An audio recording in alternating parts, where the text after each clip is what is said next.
All right. Well, hello, everybody. Welcome to People Talking Sitting Down, episode number 6.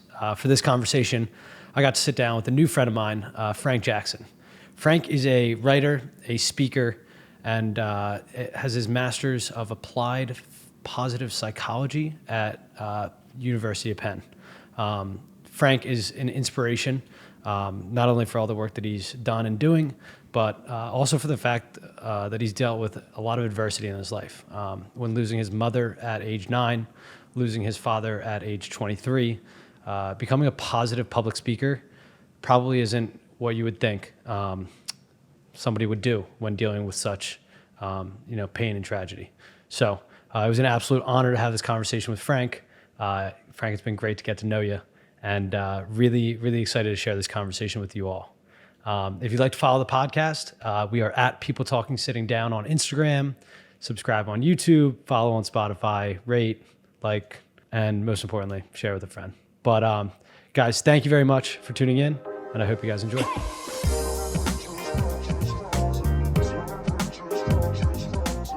I want to preface this conversation with a warning that we will be discussing difficult and sensitive topics throughout this episode.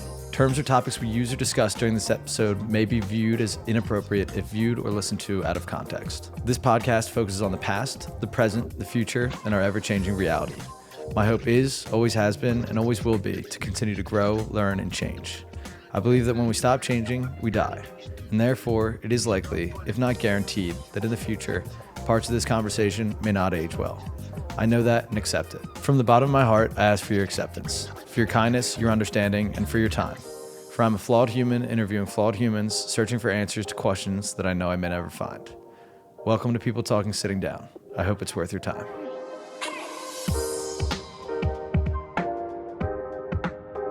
This is one somebody told me, I don't know if you've heard this. If you were an animal, what animal would you be?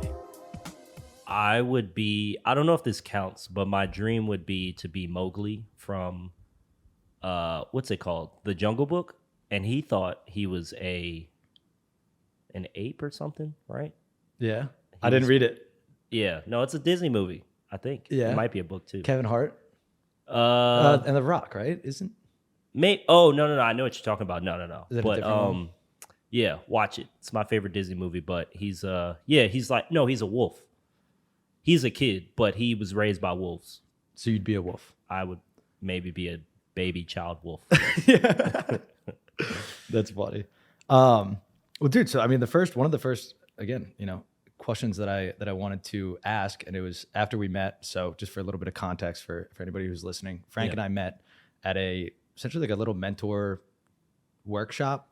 A random collection of people with a CEO. Yeah. A lot of different backgrounds, a lot of different areas of expertise. And I felt so like, I don't know if I said this to you, but I felt so honored to be in there. I was just like looking around the room, and the one lady who was like, yeah, we, have a foundation that's getting access to 800 kids in Kensington, like music supplies and things like that. And I'm like, oh my God, there's people doing really big things in there. But we got to chatting afterwards because you mentioned that you were working in positive psychology, and that was alarm bells for me. But we finished up our conversation there, and I asked you about the ladybug on your shoulder. Oh, yeah. And I know you don't maybe have it on your sweatshirt. I should have worn it today. Yeah. But you said, you're like, I'll tell you about that later. So I figured that's a good place to start. The ladybug. Yeah, so the ladybug, I'll start with the end. It's my mom. It's representation of my mom. My mom passed away when I was 9 years old. So at around 8, going on 9, I moved to West Philly with my dad. My mom was sick, headed on her way out, honestly. And after she passed, I had my room up on the second floor in West Philly, Overbrook, by the high school. And this ladybug was around. And, I didn't have my windows open or anything like that.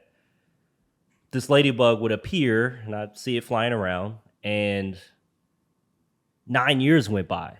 And I don't know if there was a nest of ladybugs or anything, but to me, it was the same ladybug that had floated around my room and sort of appeared when I was at my lowest, whether I knew it or not.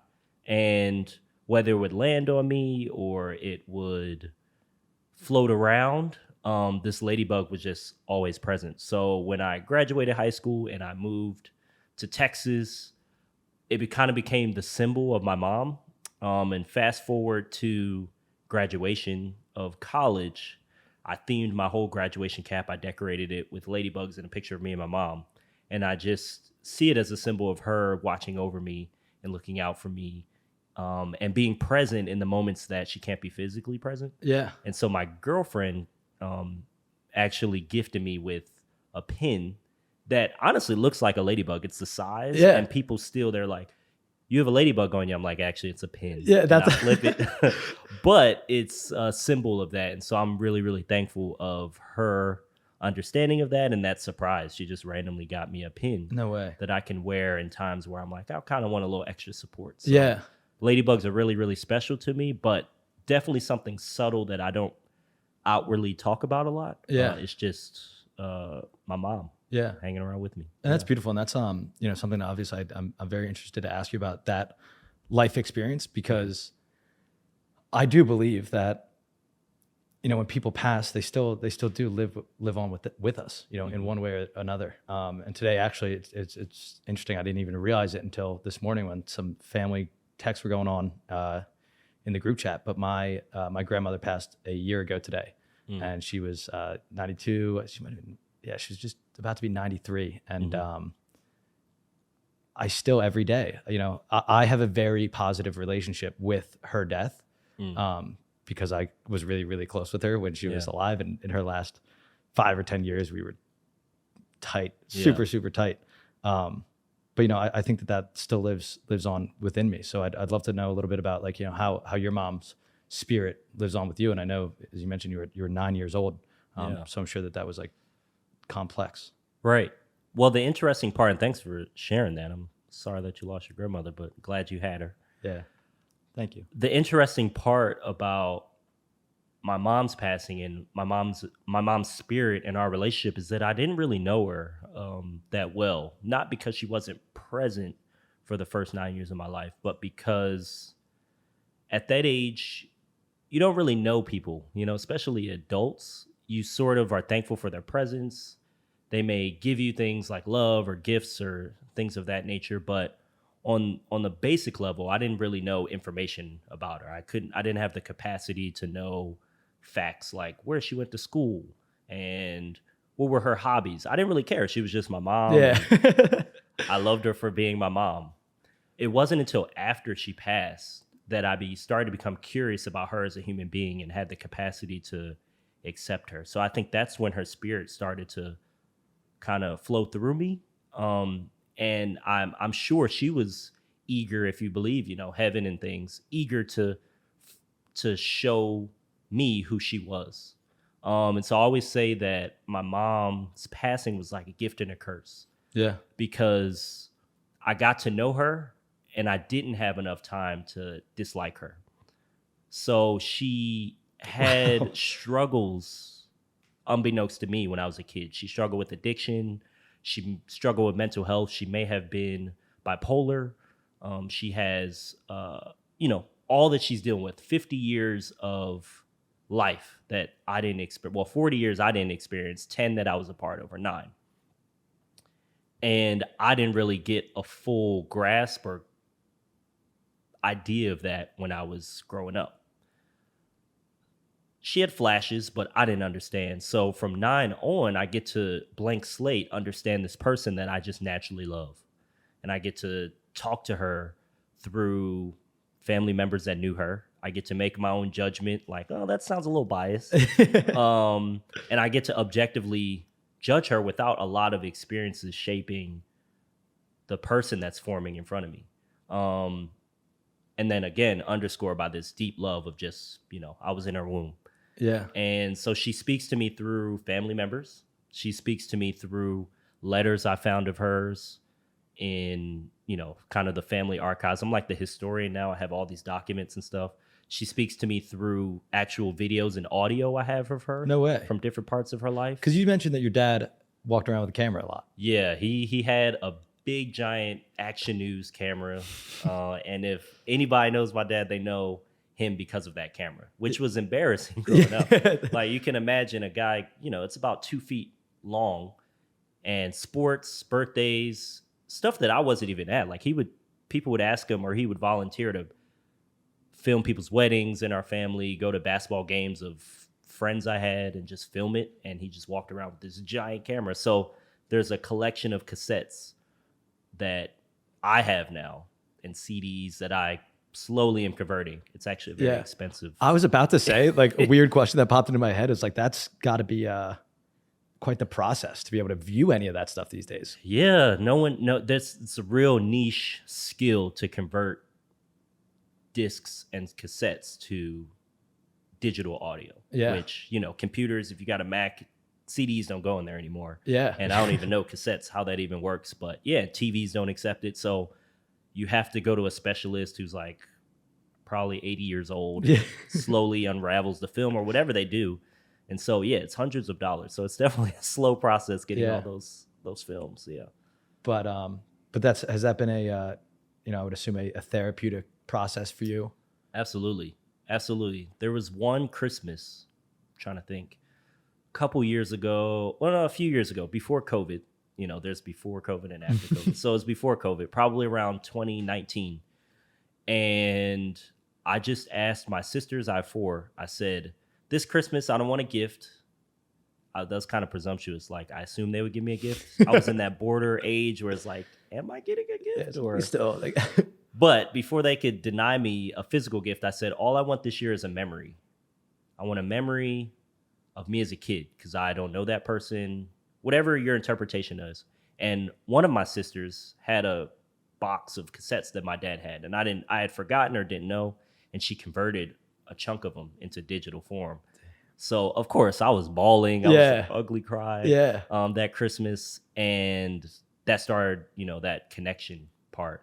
And yeah, it's a prized possession of mine, those audios and just listening, and I'm not limited to just a couple voicemails that I have of my dad singing happy birthday. I have visual and audio stuff even before I was born. Like there's a video of my dad and my mom meeting. My dad was meeting my mom's mom, and like this exchange. And it's very awkward. They're, kind of sitting. My sister's 13. And it's on film. On film. Hilarious. It's crazy. I'm like, it's weird seeing the past with people you love where you don't exist yet. Yeah. I'm like, oh, it's crazy that you became this or you became this. And yeah. Even as a thought. And that's so funny because like the prep sheet that I sent you, and I kind of structure these conversations in a similar way, but my intent moving forward, obviously it's public conversation, but the way that I think about this and the way that I look at this is, like I said in the thing, is like to be able to get to know my dad in his 20s. Like again, like I see you, and like after our coffee conversation, I was like, dude, like I felt so lucky. I'm like, you're gonna do such crazy things, and the fact that I get to sit here, I mean, thank you for what you're doing. But the fact that I get to sit here and be in this historical moment, in my opinion, that like for both of us, honestly. Yeah. And we get to capture this. Like, I think I that's the way that I look at it. Obviously the goal is for people to listen, for it to help people, things like that. But when 40 years goes by, is anybody still gonna be listening? Like, my hope is that like this is something where my kids can go back and watch and be like, damn, dude. Right. Interesting cat. Or like, what cool people that my dad got to hang out with, Yeah. That's probably the most, if I were to put my ego anywhere, it's definitely in that idea of like, I am a living historical document that at the very least my family would be interested in. That's why in my journals I write in cursive, because I want it to be like old English, like hereafter your grandfather. I really wanted to be like, oh, what's this historical document? And I agree, like this audio, this visual is something special, and I hope so. I appreciate the platform too, dude. To do this. Oh, I mean, I appreciate you coming on, and yeah, as I've gone down this path, it's funny that thinking, like I've talked about my self-conscious and anxiety about doing all of this. Like that's something that keeps me. It's interesting. I wonder if it's like ego or kind of the opposite. But I keep thinking like, all right, like yeah, like I might be uncomfortable, but like my kid's gonna be laughing one day seeing this. You know what I mean? So like if I could just put myself like outside of myself and be like, look, I obviously love to talk. I feel like I should be doing this, and it's a good time. But But no, dude, I mean, that's like beautiful to hear, about your mother's, a little bit about your relationship with her through, Yeah. those kinds of memories. Yeah. And I mean, and God forbid something happens to us tomorrow, Yeah. less than 40 years from now. This is even more special because it's a glimpse into the person you might have never met. Yeah. And I know that all too well, people I didn't meet that I only know through visual or pictures or something like that. And we're lucky we're in an age where we have so many mediums that it's so special. So yeah, this is amazing. Dude, I love the intention. Like, it's funny. I laughed because I was telling Mark before you got here. I was like telling him a little bit about your background and your story, and I'm like, okay, so Frank's mom passed when he was 9 years old, and we'll get into your dad's passing as well at 23. Yeah. And I'm like, he's the most positive dude, and he's like, your perspective on it. And this is what I'm finding as I talk to people who've dealt with hell is kind of what I say is like the perspective that it gives you and the gift of life. Yeah. And I've heard, I heard you on a couple other podcasts talking about like your fearlessness, and Mark joked, he was like, "Yeah, dude, he sounds like a gratefulness God." Like, and I was like, yeah, it's incredible. And it's like, when we were talking the other day, I was soaking it all in. But if you could just kind of expand a little bit on your thought process as a kid, as you lost your mom, what those middle years were like what, are you registering it, or is it even like how and when did you start to really like process? Right. It definitely took years to process, honestly. In the immediate, all I remember, and obviously, in one of the books I'm working on, I talk about the falsehood of memories. Right. It's nothing's really truth because it's filtered through our lens and our experience and such. So for me, what I remember about my mom's funeral is meeting my sisters. Now, it wasn't the first time I met them, but I remember being joyful that they were all in one place. And it was the first time in my kid brain that they had all been in one place. And they felt like they were there for me. So just get out of a limo, about to walk into the church. I'm seeing these faces and they're looking sad. But I'm like, ooh, sisters. Yeah. I've always wanted sisters. And they're a bit older than you? Yeah, so they are 8, 13, 25, and 30 years older than me. Wow. I won't say names because they'll get mad at me. But yeah, so all of them, again, life has been lived before I'm even there. But anyway, so that was my introduction to the trauma of my mom. So it's already this split feeling. I would say it wasn't until middle school, so probably, I don't know how, 3, 4, 5 years later, that I confronted it. And I've confronted it first through poetry. I had this 8th grade teacher who introduced me to poetry, introduced me to Black poets, Langston Hughes, Black writers, Zora Neale Hurston, James Baldwin. And it was the first time writing spoke to me. I'd always done it. I wrote like little short stories in 1st grade, kindergarten, but it was the first time I saw myself fully. And he introduced poetry and forced us, because that's middle school, write poems. And the first thing that came to mind was my mom. And I probably wrote a really dark poem thinking about it in 8th grade. And he probably was like, is this kid okay? Yeah. But it was the first time I had confronted the ghost and my feelings about the ghost. And I remember feeling relieved, like, oh, that felt good and the positive feedback when someone's like, wow, that was profound. And you're like, oh, yeah, it's like, yes, that's me. I meant to write that, quintuplet or whatever. I know poetry terms, but nothing came to mind. But anyway, so that was the first time that I distinctly remember confronting her. And then from there, it sparked this curiosity. Like, who is this person I'm writing about? I know the feelings, but I don't understand them. I don't really know what I'm going through. And then fast forward my 18th birthday, that's when it broke me. So that's 9 years after her passing. I remember my 18th birthday is, clock's about to strike midnight or 12:01. And I'm just miserable. And I'm bawling. And I'm like, none of this matters because my mom isn't here. Yeah.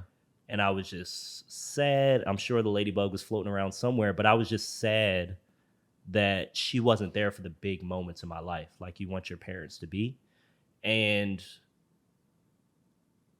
that again sparked another level of curiosity and honestly anger, profound sadness, and confusion.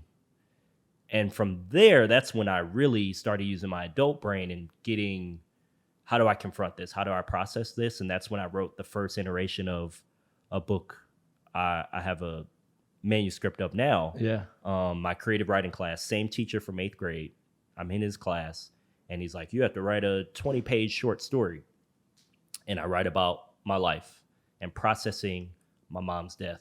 Yeah. And processing, it was called King of Soul because her favorite artist was James Brown.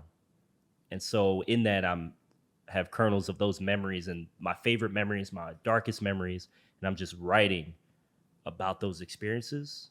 And again, that was therapeutic for me. Yeah. But in that, it was a mix of pushing it away, pushing it to the darkest chambers of my subconscious, and unintentional moments of confronting it. Yeah.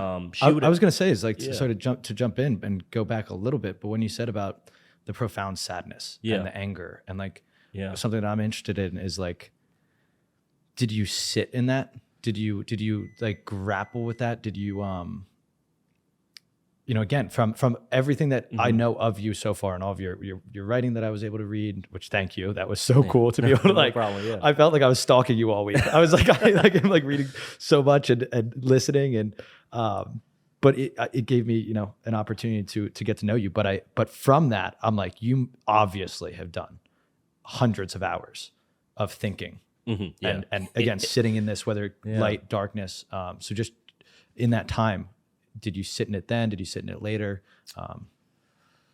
Well, yeah, I guess I left a couple things out.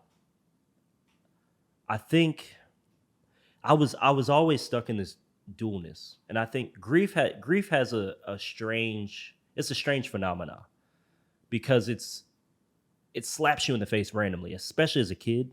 Sure. It would slap the hell out of me for no reason. Like I'm watching a great Disney movie and I see a mom and I'm like, oh, no, don't talk about mothers. My mom isn't here.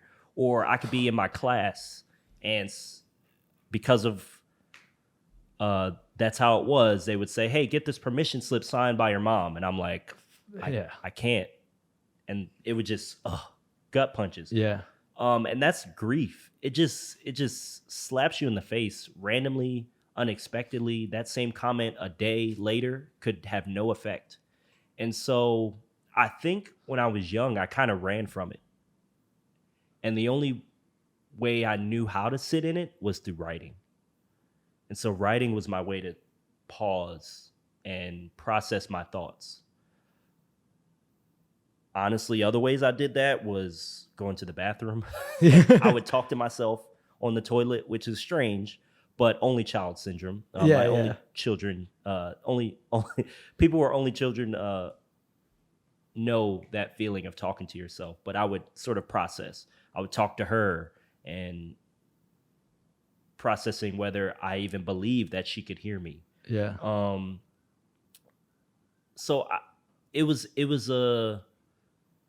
I was hopscotching through sitting and letting myself feel it, but also being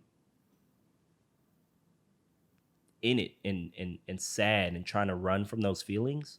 And I got so much positive feedback for being a happy-go-lucky kid that I realized I got lucky with a coping mechanism that I coped by making other people feel better about how I was feeling. So people were like, oh no, your mom, she's gone. And I'd be like, I'm okay. It's good, Yeah. And not in a fake way, but in a right now, you're catching me at a time where I'm good. So I'm passing that and I'm giving you some line that I heard or read.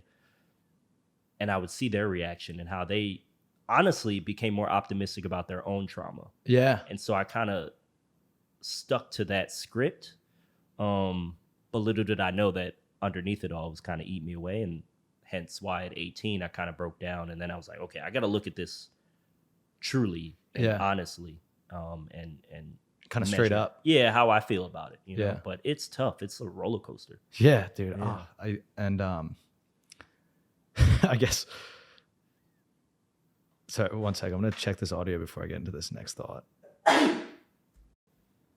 Check. How's that? Yeah, sounds good. All right, that's better. It's gone, right? Yeah. Yeah. It was a weird echo of me. I was like, oh, Yeah. I'm talking to myself, talking to Yeah. myself. I think I like rolled on this chord or something. Yeah.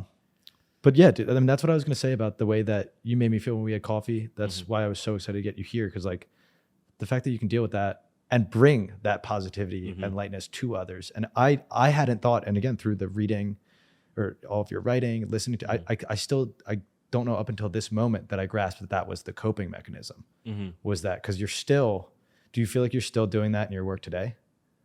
It's still It's coping.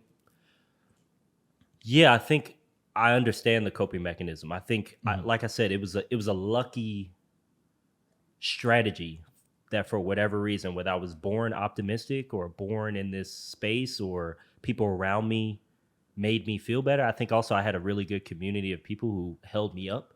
So I did have lots of happy times. I had lots of times surrounded by love. My aunts, my godparents, my dad, yeah. friends, sports. I had a full life that kept me out of the darkness. Yeah. And I also, like I said, I can't overemphasize, I didn't get to meet the version of my mom that would have probably made me hate her or be angrier. I was more angry that I didn't have her than I was the person that I met. Yeah. And I can't say the same for my siblings, for her sisters, for my dad even. Mm-hmm. And I'm so thankful that they did not project that onto me. They allowed me to form the person, the mother that I wanted. Yeah. And for whatever reason, I chose to form, at least as a child, one that served me a bit more. Now it's a bit more balanced as I get information. But my siblings who knew that she struggled with mental health and bipolarism, who knew that she had a drug addiction and alcoholism, did not tell me that stuff as a 9, 10, 11-year-old. They were not in a rush. They waited till I came to them. And then it started to connect dots with memories. Yeah. But as I matured and I'm already writing short stories and writing poetry, I understand the complexity of that. Yeah. So that allowed me to stay in this optimistic view, but be a bit more fair to her as a human being that existed before me. That's awesome. It reminds me of a quote that I've been hearing about lately and talking about and processing in my own life is that you're a different person to every single person that you know. Yeah. And everyone has different, and like, I never even would have thought about that in the case of death, of being like, even again, as I'm processing this in the moment, relating it to my grandmother, it's like, I had this sick relationship. She was my homie. Like she was, dude, like I was telling her about smoking weed in high school. Like I was telling her about the girls I had crushes on. I was telling her everything. And like to have that person that didn't judge, and like I had that special relationship with her. The rest of my siblings also had special relationships with her. They may have just been slightly different. Yeah.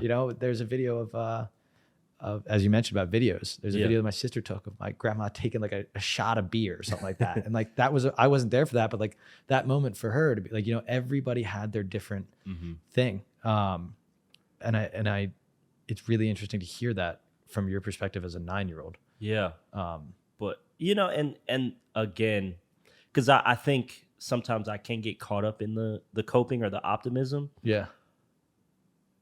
But it's definitely, I have my dark days too. Like there are days where I just wake up and I don't know why I don't want to get up. And I'm like, what is keeping me down today? And then I'll do some internal work and be like, oh, I just missed my mom today. There are times when I'm triggered randomly. Yeah. Again, movies or books or something someone said on the street. And it just, when I got older, I could sit in it. But when I was younger, I was just, I guess I sat in it. But I didn't really know what I was sitting in. I was just sad. Yeah. Didn't have an explanation. Loosely related it to my mom. And tears would flow, but I tried to reel them back in. Yeah. And I really wasn't comfortable with crying. Wasn't comfortable with talking about it. except with one person. And it was my best friend from 7th grade through high school. And we would do this strange thing looking back. We would walk and talk for miles until we got out whatever we wanted to say. It's awesome. He experienced death at a young age, still experience it. We all do. But we would just walk and talk. And it honestly wasn't really a productive, or it wasn't a good conversation. Like, he wasn't helping me with my stuff. I wasn't helping him with his stuff, because we didn't have the language or skills to help each other. But I would just say, I miss my mom today. And this is what I do know about her. And this is how I'm feeling. And this. And he'd be like, cool. And this is who I lost. And this is how I feel. Yeah. And I didn't know that was kind of like therapy. Just getting it out. Yeah, just getting it out. So I started to realize, getting this stuff out makes me feel it. Yeah. Saying it over and over makes me feel better. I was going to say, so you kind of started processing in those middle years. And again, so 14 years between, losing your mom and losing your dad. And you had already kind of started that, that process. And if you could tell, again, so some of the listening and essentially studying that I did about your story, something that I held on to. So I was like, wow, this is so beautiful. When you said that losing your dad felt like a test of what you had learned before. And I was like, I literally stopped. I was like, what? Holy, like that, like to be in that moment. Can you share that story and share, like background on, your dad and not only, obviously his death, but his light and the relationship that you got to have with him in those formative years. Yeah, it makes me emotional right now. Tomorrow is Father's Day, so funny how this stuff works. Yeah. I had done by then, 14 years of work that was somewhat productive, somewhat inadvertent, somewhat very intentional and thought out. And as I said, I struggled with sitting with the feelings, understanding and knowing what sitting with it meant. And when my dad got sick, which was the most random and sudden thing. Actually, let me back up. I graduated in 2018 from college. It was another time, beautiful time in my life, where all my sisters were there. Now you add my aunts, you add a couple cousins, my nieces and nephews, and my dad. That was amazing. Yeah. 6 months later, I'm in the workforce. I'm a teacher. I am him in a lot of ways. I look like him. He was an educator for like 40 years. So now I'm in his shoes inadvertently. I never thought I was going to be a teacher. He even visited me while I was teaching those first couple months. And he was sitting there, and the kids are calling me Mr. Jackson. And I'm looking at him, and I'm like, he's Mr. Jackson. Wait, I'm Mr. Jackson. Wow. What is going on? But that fall of 2018, first I lost my nephew. My nephew, who's 3 years older than me, who made me an uncle before I was born. He passed away in a car accident. No way. And my sister doesn't know this, but when she called me, I was walking out of school. School just ended. She calls me bawling. Ian died. And what I heard was Dad died. And I'm like, oh no. And I'm ashamed, but this is, it's reality. I was a little relieved. It's life. Relieved that it wasn't our dad that passed away. Yeah. But also profoundly sad. Yeah. Like, I hopped on a plane, went to her to help her out with the funeral arrangements, all that stuff. A couple weeks after that, I spend like a week in Atlanta. Then I come back to teach. My students surprised me with posters and all this stuff. Sorry for your loss. One student in particular did a whole poster board for herself for my nephew and said, sorry. A couple days later, she died in a car accident during school hours. Jesus. Ugh. Gruesome, just instant, I hope. Skipping class, being a kid, and tragically lost her life. So I'm like, damn, Yeah. what's going on? Mind you, like, this is adulthood. This is like 4 months into it. Yeah. Then a couple weeks after that, I call my sisters. I'm like, hey guys, have you heard from, no, Thanksgiving, which was always in Florida with my sisters, my dad's daughters. And he's in the, I call my aunt or my sisters. I'm like, have you heard from dad? We usually hear from him this time. What's going on? Call my aunt who's in Philly because I'm in Texas. And I'm like, have you heard from my dad? You know, I usually hear from him. He'll text me or something. Haven't heard from him. She does like a house call, goes up, and he's like in bad shape. House is disheveled, like stuff everywhere, kind of pee in places there shouldn't be. Yeah. And so she takes him to the hospital, and he's alert and everything.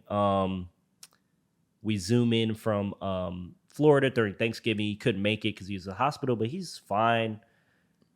He's like, hey, you know, how are you spending your birthday? Da, da, da. Hey, I need some new work shoes. Can you show me yours? I love your style. He loves stealing my swag.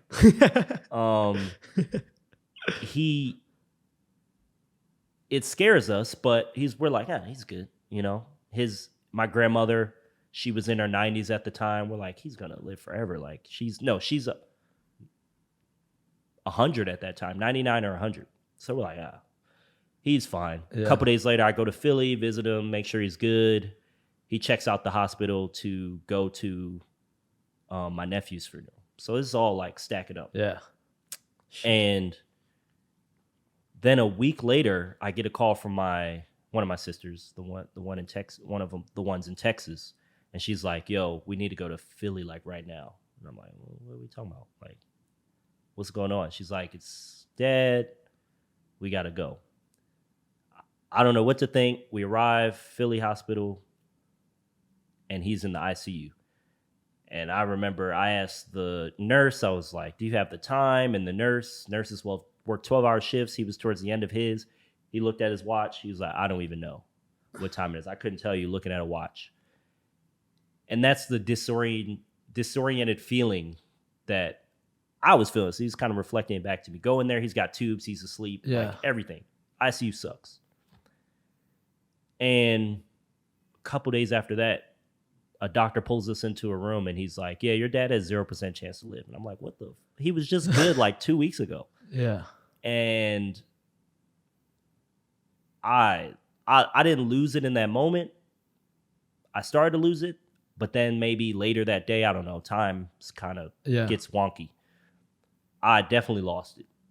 And I remember hearing my sister on the phone and she was like, he's crying. I think he's letting it hit him. And in retrospect, it probably didn't happen this seamlessly, but I remember just being proud of myself that I could feel it. Yeah. That it like actually hit me in the moment as opposed to 9 years later as it was with my mom. And so I realized like, okay, all this stuff I've been doing to sort of make myself whole is working. And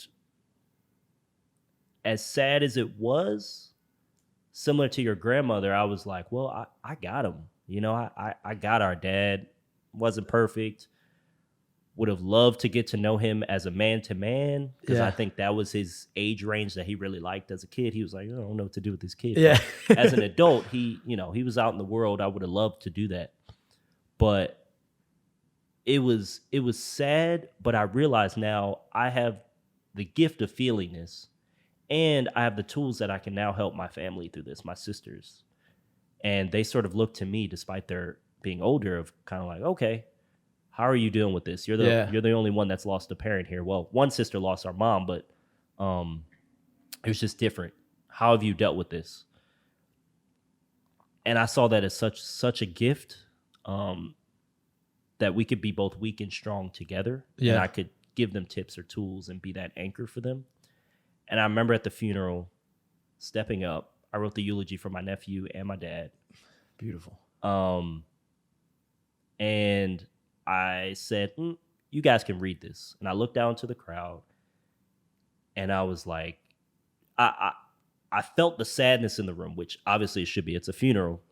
But I felt this feeling again to want to help and want to make everyone feel better. Dude. And I said, You all can read this eulogy. I wrote it. It's pretty good, but you can read, I hope.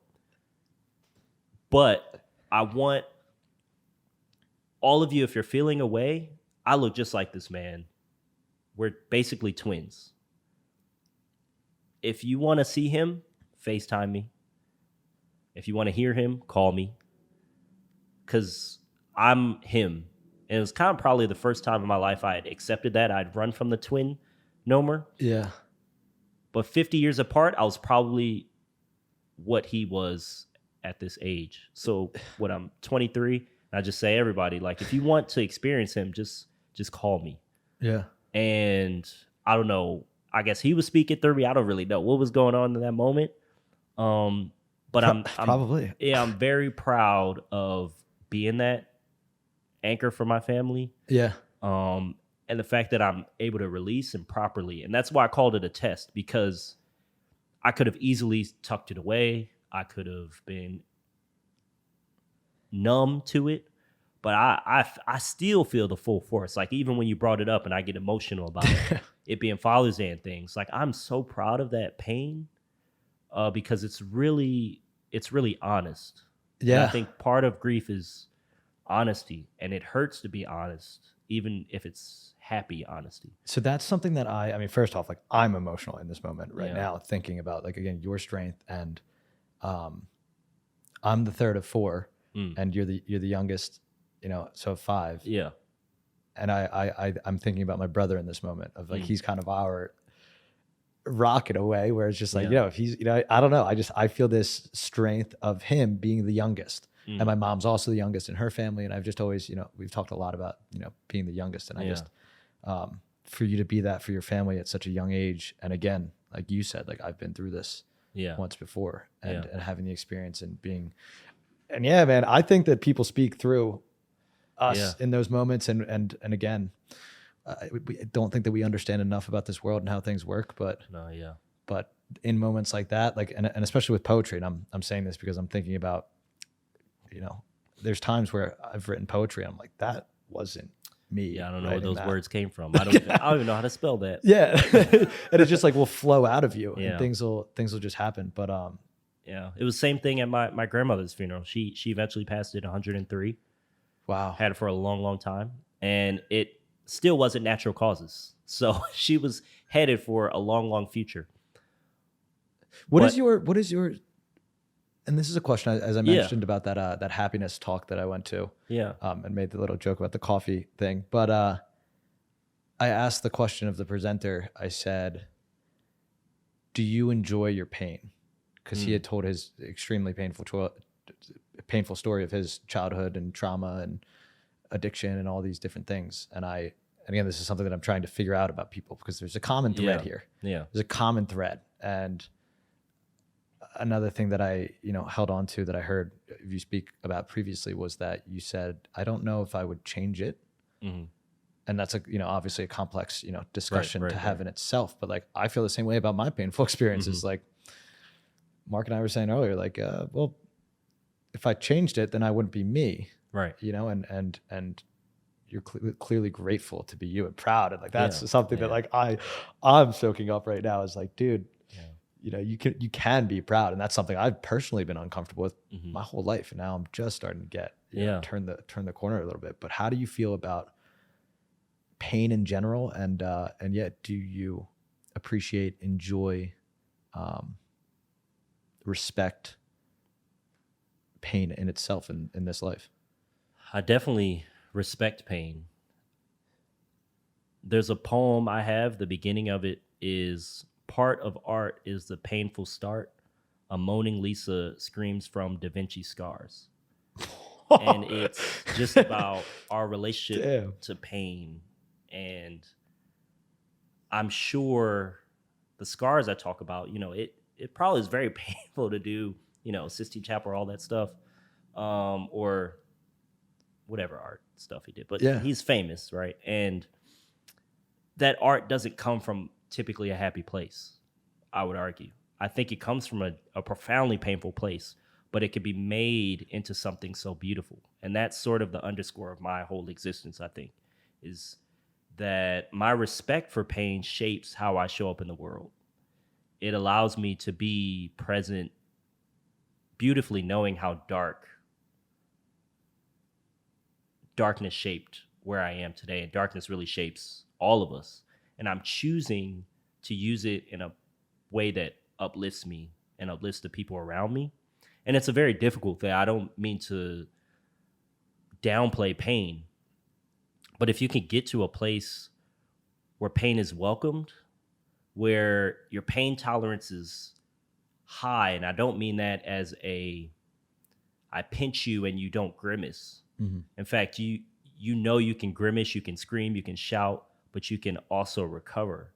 I think that is where pain is a beautiful thing. You can have a sort of this symbiotic relationship with that darkness, that pain. And I think the role of pain in my life is, it's not that I don't experience it. It's not that it doesn't take me down to the darkest depths, but the time I spent down there is shorter and shorter the older I get. And it becomes a smaller part of my day-to-day existence. Yeah. It's always there. Like, pain is not going anywhere. When my dad died, my aunt told me, well, if you're lucky, this will not be the last time that you experience this. Yeah. Because people are going to keep dying. Yeah. And if I live 40 years, 50, 60 years, it's going to be a lot of death. And so I need a good relationship. I need respect with pain, because it's not going anywhere. And I that's a message I want everyone to experience. Like, don't run from it. Don't numb it. It's beautiful to feel that pinch. Yeah. You're lucky, because the alternative is numb, death, not being here, and you don't want to be a zombie walking through this world. Yeah. It's funny. I laughed in the middle of when you were saying that, because what you said about it getting shorter and shorter, I send out a newsletter every week about what I'm working on here, guests that are coming up, things that are going on, what I'm trying to work on and build. And I literally wrote that, and I do a business update, and then I do a health update. And it started out about, my health update, like my own personal, ups and downs. And then I transitioned it to sharing other people's stories. But this week I kind of went back and just wrote about how, like, I had a bad week. I had a bad weekend. I had a bad, I had a breakdown. I snapped. And like, I'm out here promoting a men's mental health podcast, and I just lost it. Yeah. And I'm like, damn, like, I felt like a fraud. I felt like all these, different emotions. But what I wrote was, the thing that I'm fortunate about is that it keeps getting shorter and shorter, as you said. And like, just when you said that, oh my God, I literally just wrote those words. I said, this used to last 3 months, then 3 weeks, then 3 days. And now, hopefully, under 24 hours. Cause I still do think that, as you mentioned, those painful experiences, bad days, like, you still got to have it. You can't have to. Yeah. And then, my second thought on that is this is something I say a lot, is that, and you're a living example of it, is like the spectrum of life. Like, I think, some people, I'm so happy, I won't say anything about some people. I'm so happy that I felt some of the deepest, I think, psychological pains out there. And it's also allowed me to feel some of the highest highs. And there's many people who've sat down with me, and I get going, and but I love life, it's like, but also that only comes because of the pain.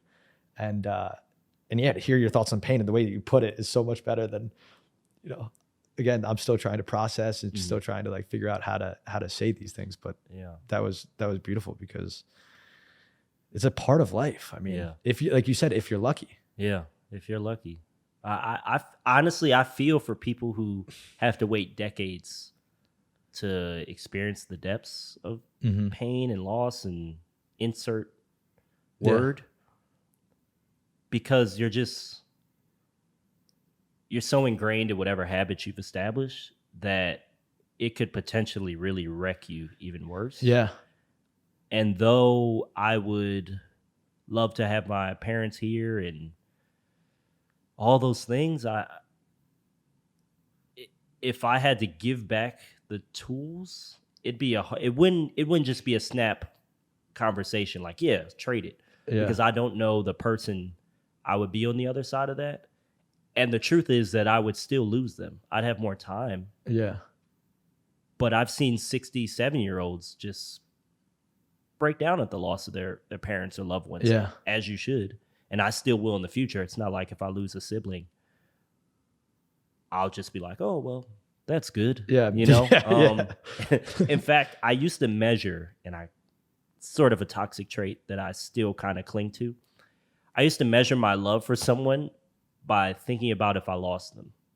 Wow. And if I got emotional, that means I really love them, which is a really dark, twisted, don't know if it's healthy method, but it's definitely true. Yeah. And that's kind of the thing. Like I said, like clearly you've done so much thinking about these things and feeling. And again, like I think that the feeling it is really important. Yeah. And I totally agree with you on the aspect of, I look at life as balance. And I think that, you know, what I've said about people, you know, feeling this spectrum, like I feel fortunate to have felt this spectrum at a very young age and processing it now at 27. Like I feel so lucky. I've got uncles that I talk with a lot now about all this stuff. And like, they're like, yeah, but like we didn't have the opportunity to have these kinds of, like it wasn't okay. And like on the last episode, I talked about like, dude, even 5 years ago, like when I was in college, like you couldn't just like say like, oh yeah, I'm going to therapy, I'm going to miss practice. Like you couldn't do that. Right. But like now we're able to do those things. Like we were talking about earlier, everything is timing. Yeah. And we're so blessed to be in a time where it's not only okay, but it's encouraged. Yes. Yeah. And we have platforms to do it, and men are doing it. That's why, I mean, this podcast is so great, because obviously men have the hardest time doing it for whatever reason. And which is so backwards. Yeah. When you look at history, you know, because like that's the thing is like I think about, and that's something that I'm, as I try to understand the world, reading about history, reading about the future, like it used to be respected to be the emotional, to be the writer, the poet, the, you know, Shakespeare, you know, it used to be like that. And then Expression. it got lost somewhere in the middle. And I was telling somebody, I had a friend, so sweet. She reached out on with an email and responded to, you know, how listening to this has helped her process some things to be there as a support system for the men in her life and what she's dealing with. And I was like, I wrote back in the email, like, I mean, women, like for me personally, between, you know, my mom, my therapist, my family, friends, a lot of girlfriends, like a lot of women in my life, right? They're the ones who got me here to teach me how to be emotional, to teach me that it's okay to cry, to deal with your problems. And like, yeah, I think that's part of also what I want to drill down here too, is like, I think we got a lot of learning, like again, listening to just each other. And I didn't make the joke back, but I was talking to somebody else and I was like, was there a podcast that I could figure out what's going on with girls? Because I don't know how. I'm still struggling to process. Like again, it's just men and women process things very differently. And it's interesting, but yeah, I mean, yeah. I mean, I think my family, it's definitely a lot of women, a lot of amazing, intelligent leaders in my family that are women. And honestly, I think there's a lot of masculine energy that I learned from them. They mirror what you would say men would have as far as expression of emotions and things, because all of us, because of this type of trauma we experienced, we had to put our survival over our pain. Yeah. And so they needed to push forward. And so I'm lucky, again, being the youngest, having the perspective of their experience. And they didn't necessarily push me down this emotional thinking path, but their experience taught me that I needed to do it. And then I was able to give them partial. I'm sure they've done their own work. I won't take credit for everything, but I was almost able to push and give them permission to now heal and sit with their own pain. And I hope that I'm a model in that way. But it's interesting because you brought up, you know, men and women, and obviously there's men, women, then there's masculine, feminine. Yeah. And we all carry both. Yeah. And it's almost the women in my life weren't the best examples. Sure, they cried, but the reasons for the tears weren't representative of the pain that I was trying to figure out. Yeah. And now our relationship is so beautiful. Every year it gets better because now we are on that level of heart to heart, even unstated.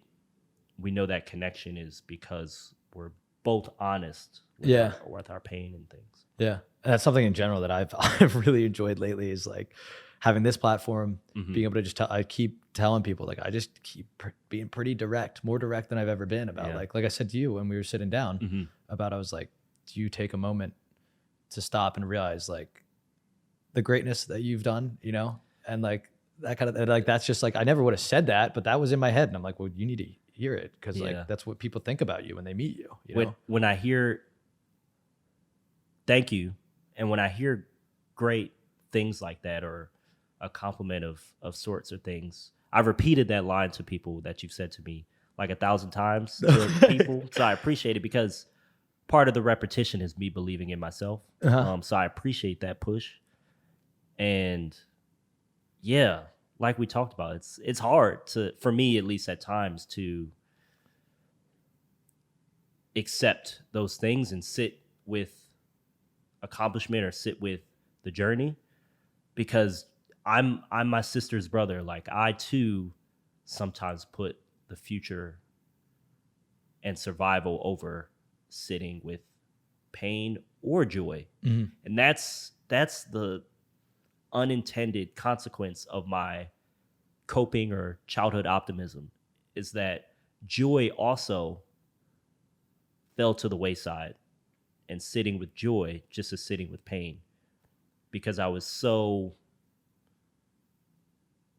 inwardly trying to go forward and make others feel better that I lost my connection to joy and sitting and reflecting on that, which I didn't expect. So I had to relearn to really be genuinely joyful about the journey, as opposed to momentarily joyful about, oh, I had an ice cream, or I am enjoying the day today. Life is great. But looking at the past and experiencing joy, I didn't realize that I had to go to find that as well, just as I had to reflect on my painful experiences. I was like, oh, I got to find where I was happy too, and connect with my joyful child, not just the painful child, and heal that. I have to heal the joy and bring that to the forefront. I was like, what? Yeah.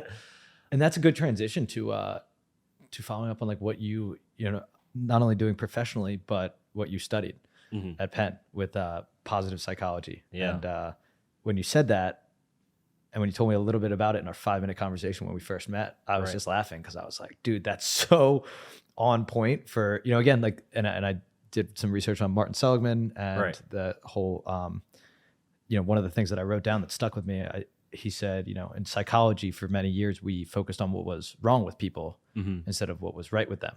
Right. Even from these experiences, and making, again, healthy people happier and things like that. And I was just like, whoa, like, cause like, I there's insane value. I do cognitive behavioral therapy. I've worked through the talking and reliving and like feeling and going through, but like, I'm now getting to a transition point where it feels like, wait, like, I don't have to tie everything, I can now move forward. And I think positive psychology is a big, I mean, they're all pieces to a puzzle, right? And everybody needs something different at different times in their life, right? But even just like the PERMA model, I just laughed, because I was like, that's it. Like, that's what we all need. Like that. So could you just tell me a little bit, kind of almost maybe like an overview of positive psychology, the pillars, and what you've learned and studied in the field? Right. So positive psychology is part of a long lineage in human history of figuring out how we thrive. How do we have an optimal experience as people? It is possibly, at least from a Western perspective, the first time we've tried to attach true science to the study of thriving, of happiness, of flourishing. And it's definitely probably the most profound in recent history. Look at joy and our strengths. And so Martin Seligman and Michael Csikszentmihalyi were part of that leading group of people that really wanted to use the scientific field of psychology and attach it to our strengths and what makes us thrive as people. And originally they did so through the PERMA model, which is positive emotions, engagement, positive relationships, meaning, and achievement. Now, I'll say positive psychology, like any field, has its limitations, especially in the scientific field being so youthful. I mean, it's about 30 years old, right?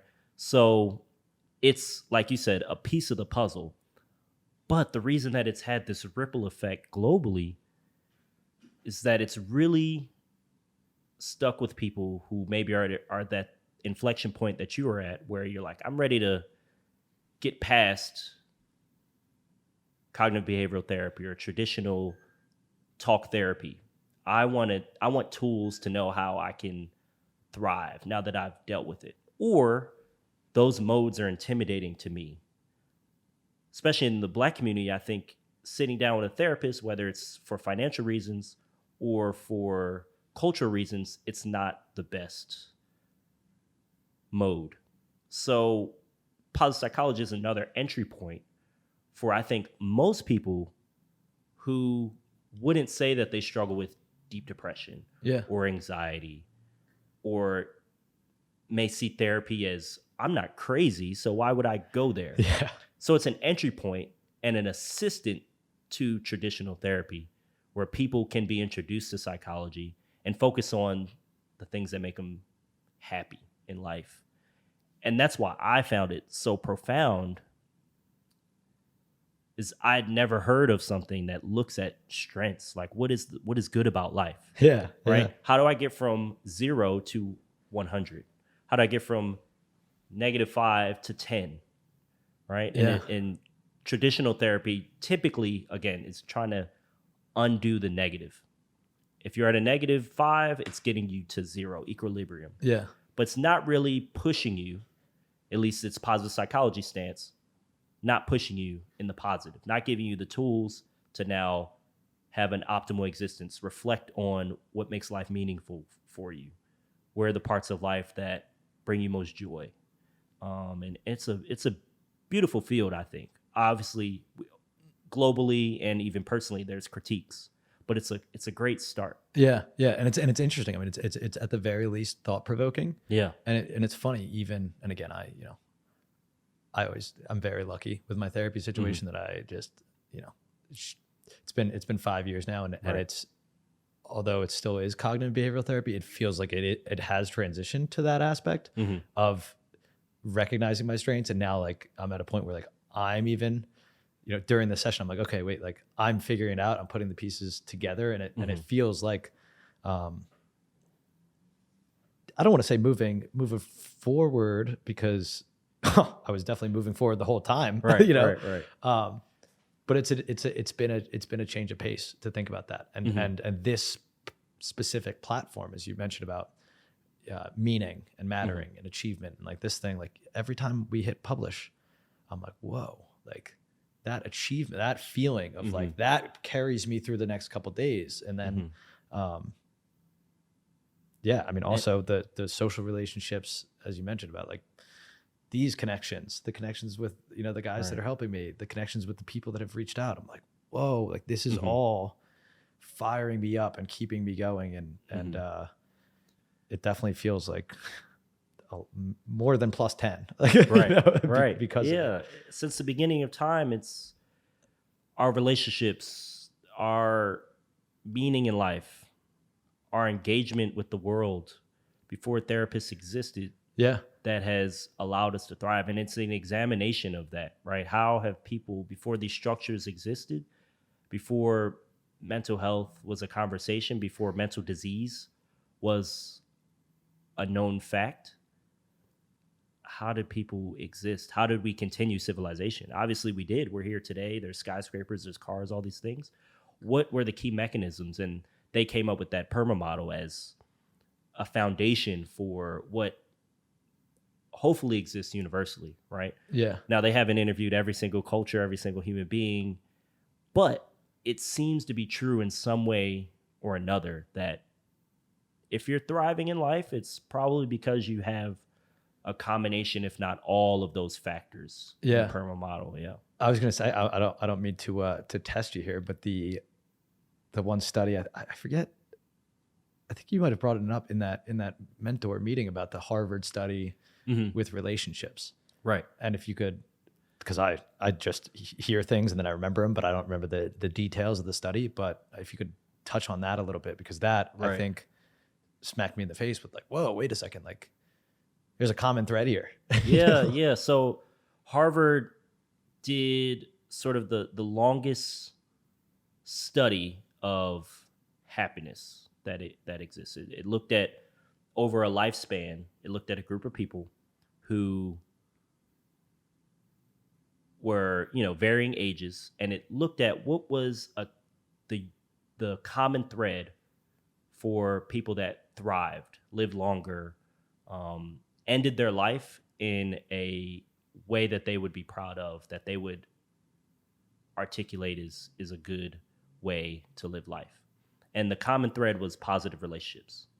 Those who lived longer, who saw their life as meaningful, again, insert term, had strong positive relationships throughout their lifespan, whether it was to a spouse, keeping up with friends over decades.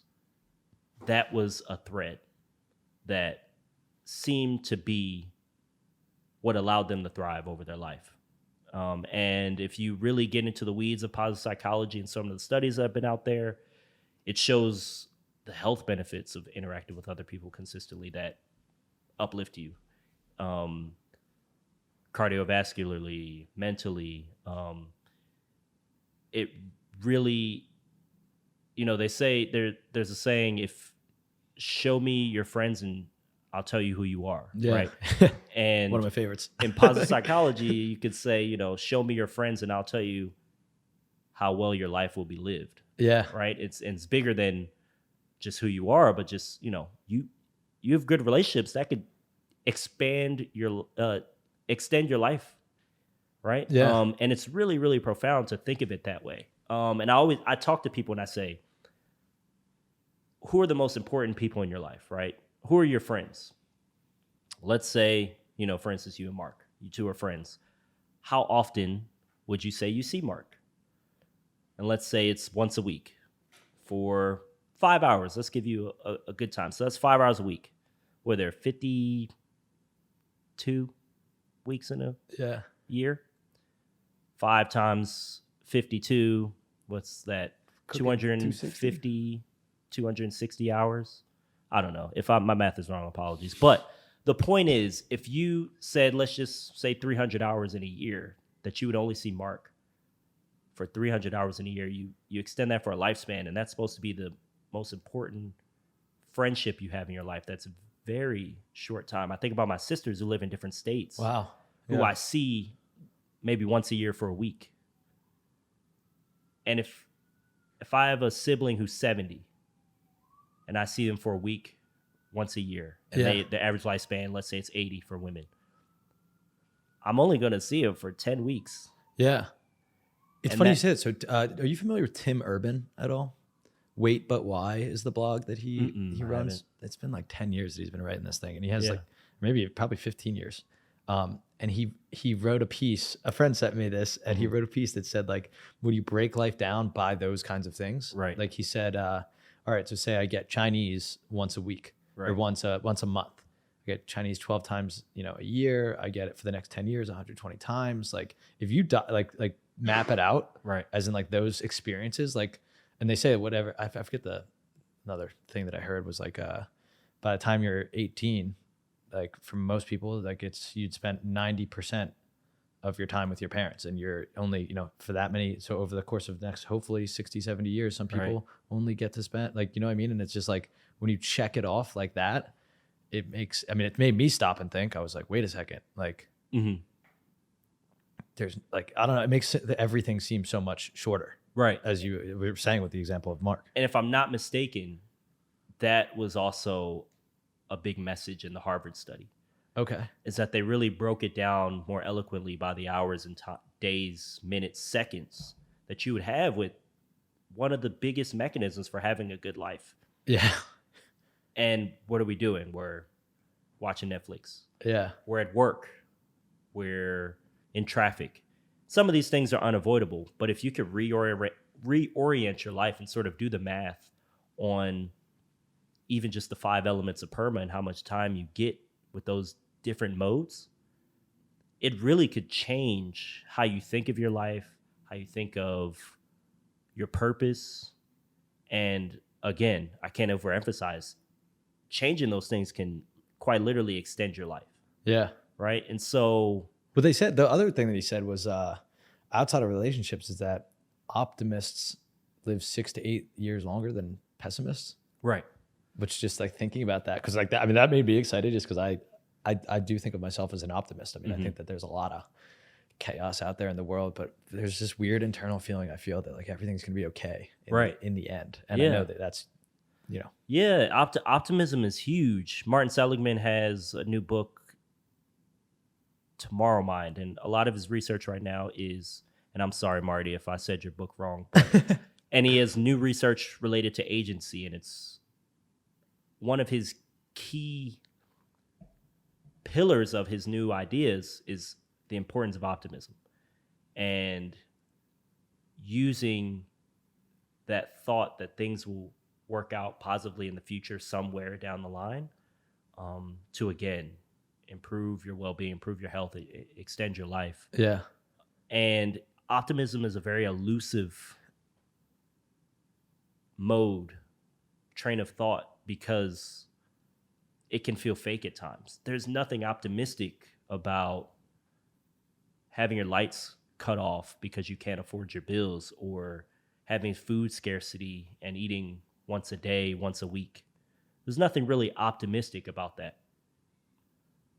But there's studies out there that show those can be some of the more optimistic people. Yeah. Can you reframe it? And that's what, and I've probably brought this guy up on every single episode so far, but David Eagleman, my favorite neuroscientist and science communicator out there. Well, I think one of the best.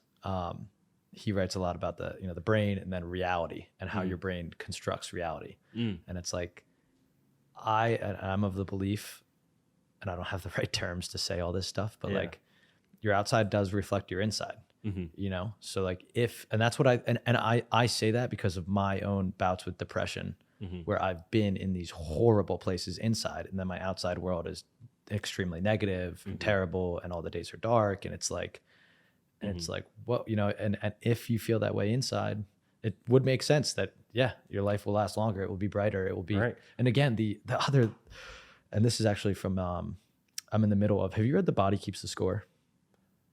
No, but I've definitely heard of it. Yeah.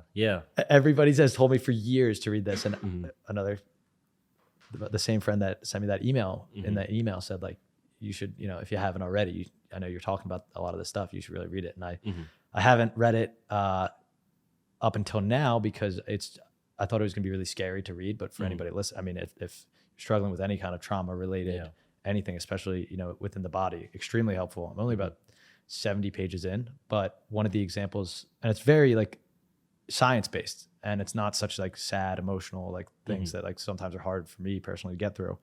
But one of my favorite ways they constructed the idea was like thinking about all of ourselves as living on this like Wi-Fi system. Like you're saying about the 5 people that are closest to you. Well, yeah, if the 5 people that are closest to you are miserable people, your Wi-Fi system is clouded with misery. Yeah. And if the 5 people closest to you are optimistic, if they're smiling, if they're joyful, and you're constantly feeding off of that, you know, not only is it reflecting your internal world, but when your internal world needs help, I think that having those people in your Wi-Fi range are extremely helpful. Yeah. I think a big idea too that is important to me, especially as it pertains to my culture, my community, the Black community, is access. And a critique of positive psychology is that it is a field for privilege. Again, I go back to examples of if I have to choose between electric bill and eating that day, what do I care about? Meaning, I need to survive, right? Yeah. And that relates to Maslow's hierarchy of needs, right? You need these needs met. And when I think about access, and you talk about 5 relationships, and you talk about people who could be in an environment, you think about as kids, you don't have control of the 5 most important people in your life. You have your parents, hopefully, or your guardians, maybe siblings, whoever it is. And if they are pieces of shit, well, You're not going to be like, I'm going to run away. Some people are that brave, but more than likely you're stuck in that situation for 90% of your existence, or 90% of your day to day for 18 years or however long you're with them.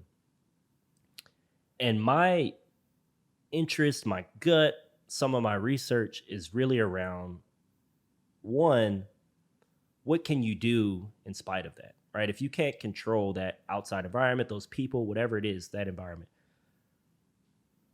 what can you do? And it can't be understated, the power of tricking your brain. And you talk about body keeping score. Part of optimism or being an introvert, which is extrovert, which is related to a better life experiences, well-being. You can kind of trick your brain. You can fake it till you make it. Yeah. Almost. And it has positive benefits that rival truly being an optimist. Yeah. Even just like, I know I saw one of your Instagram posts of like faking a smile. Yeah. It sends endorphins, right, through your body. And oftentimes your body doesn't know the difference. Yeah. And so I always reflect on, and I always push people to reflect on, what can you fake, even let's just use the PERMA model, to allow your external world to be a bit brighter as a reflection of how you're working on the inside. Yeah. So the inside, if you're faking it, you're fighting the positive and negative are fighting in your body. But if you're doing nothing, even in a artificial way, to fight, then it can be literally become cancerous inside, and your outside existence will look cancerous, right? And so I always push people who may feel that way and really face that reality of their world of just being, it's a shitty situation. Don't underestimate the power of kind of faking and what you can trick your brain, and what effects that'll have on your inward experience, and what effects that'll have on the outward experience of people and how they receive you, right? You could push someone to be optimistic just by smiling at them. Yeah. Right? Yeah. Well, the other one, that same kind of thing with the Wi-Fi concept, what you said about pushing somebody to do something, is like the mirroring. It's the mirror neurons that they studied, and the fact that, and I always bring this example up, but like in the elevator in this building, if I pull out my phone and there's 4 people in the elevator, chances are 2 or 3 other, or all 4 are going to pull out their phone, right? Just because we see, and that's why I, again, on my I still have bad days, but I try to think about, like, all right, like, even if I, could smile. Or, dude, I asked somebody how their day, I was past a security guard at City Hall, and I was like about to ask him a question. I just asked real quick, like, yeah, how's your day going? Yeah. And dude, he was like, you see some crazy shit out here. And we ended up having a 20-minute conversation about, he had actually had somebody run up to him who had seemingly gotten shot in the head. Wow. That day, 4 hours later. And he was like, literally, like, still like kind of almost in shock, but he just like, we had this beautiful conversation. And I was like, damn, dude. And that was right after I had kind of a really bad day. But it made me think and realize, like, wait a second, like, if I try to bring a little light, like that guy was having a dark day, and he definitely told me that it got brighter, and we got connected. And I don't know. I guess it fascinates me how simple some of these things are. It's not rocket science, Yeah. It's so much internally can be a choice. A lot of what we feel and experience is not within our control, especially as kids. But how we choose to filter that can be a choice. A very difficult choice, a very uphill choice. But to decide to speak to someone you don't know and ask them genuinely how their day is a choice. To smile at someone walking past you is a choice. The beautiful thing about kids is that often their default choice is that joy, because they know no better. They'll hug a murderer because they don't know it's a murderer. Yeah. Right? And even if they do, they'll be like, well, that murderer looks sad, because, there's layers. They don't understand what murder is and all these things, but somewhere along the line, that natural default gets ruined. And because it starts to get filtered through adults who have experienced pain and who have chosen the opposite side of that joy. They've chosen the darkness. Yeah. And I say that cautiously because I don't want to downplay the darkness and how difficult that choice is to be optimistic day in and day out.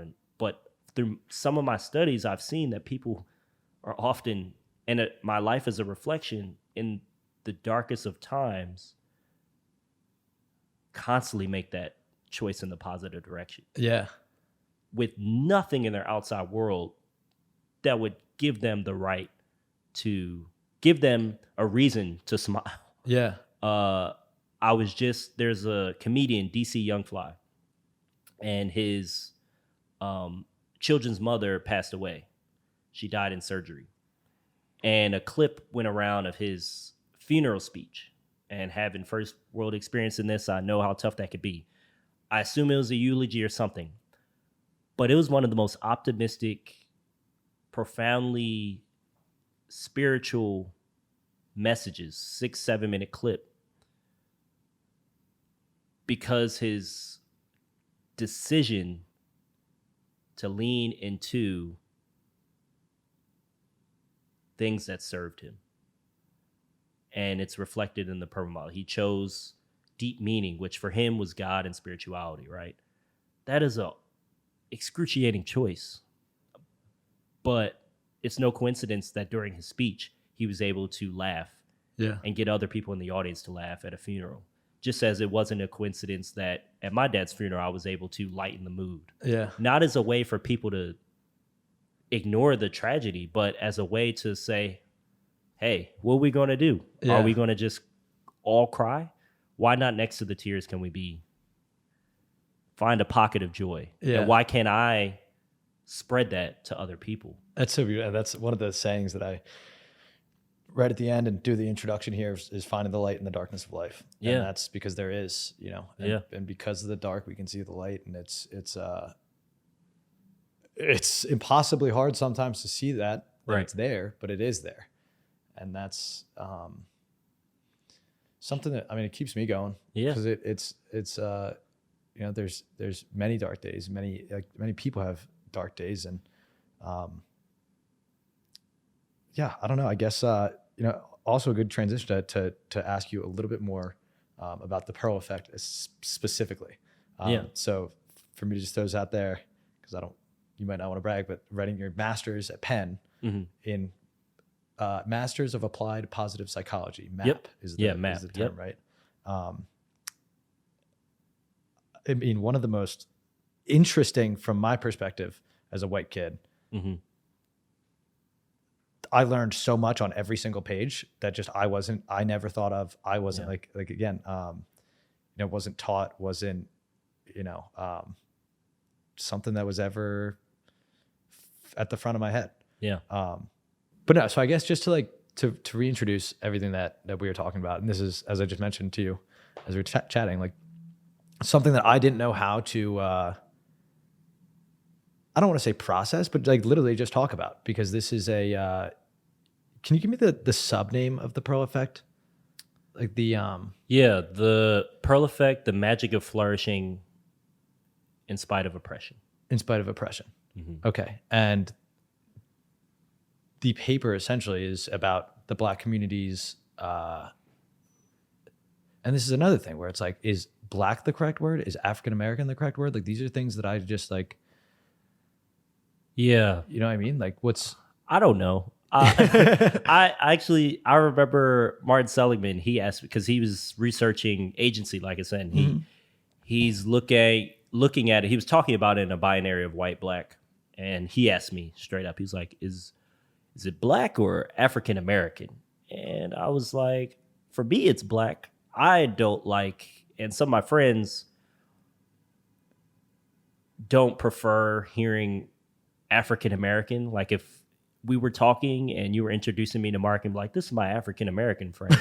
Frank, it feels so academic and safe. Yeah. So in that context, I think it's good probably in like a research paper, but me, I say Black. I'm okay with hearing Black. I think that's sort of the current word, but I think every Black person has their preference. Both are safe. Like, I don't think you offend with either, but like with everything, it's all context. If you like walked up to me and said, look at that Black, like I'd be like, no, not like that. Yeah. I mean, like, that's a little different. But I think for me, I think both are valid. Yeah. But I'm not the, I'm not the word approver. Yeah. Having this conversation, my interest in having this conversation, and then also just like hearing your perspective on all of this, because the paper that you wrote was like so many lessons, so many, I highlighted in different colors, different people. And there's so many, I literally had probably like 40 names, 30 names of people that I just like, I want to know about their background. I want to know about what they did and all the things that I asked you when we met, like, who are the writers that have inspired you? Who are the, Right. I don't know, just anybody who's inspired you. And a lot of the names I had never heard. Yeah. So like and like that for me is like now firing off an interest of like, wow, I have so much to learn. Yeah. And yeah, for you to be able to provide like, this straight conversation and insight to specifically your paper, because it was, I mean, it was amazing. Obviously you're building an entire company around it, really. Yeah. But would love to hear more about the Pearl effect in general. And then also, the specific examples I found so beautiful. Yeah. Well, thank you again for the compliments. Believe it or not, I was introduced to a lot of people in writing it. Writing that paper triggered such a period of self-discovery and community discovery for me.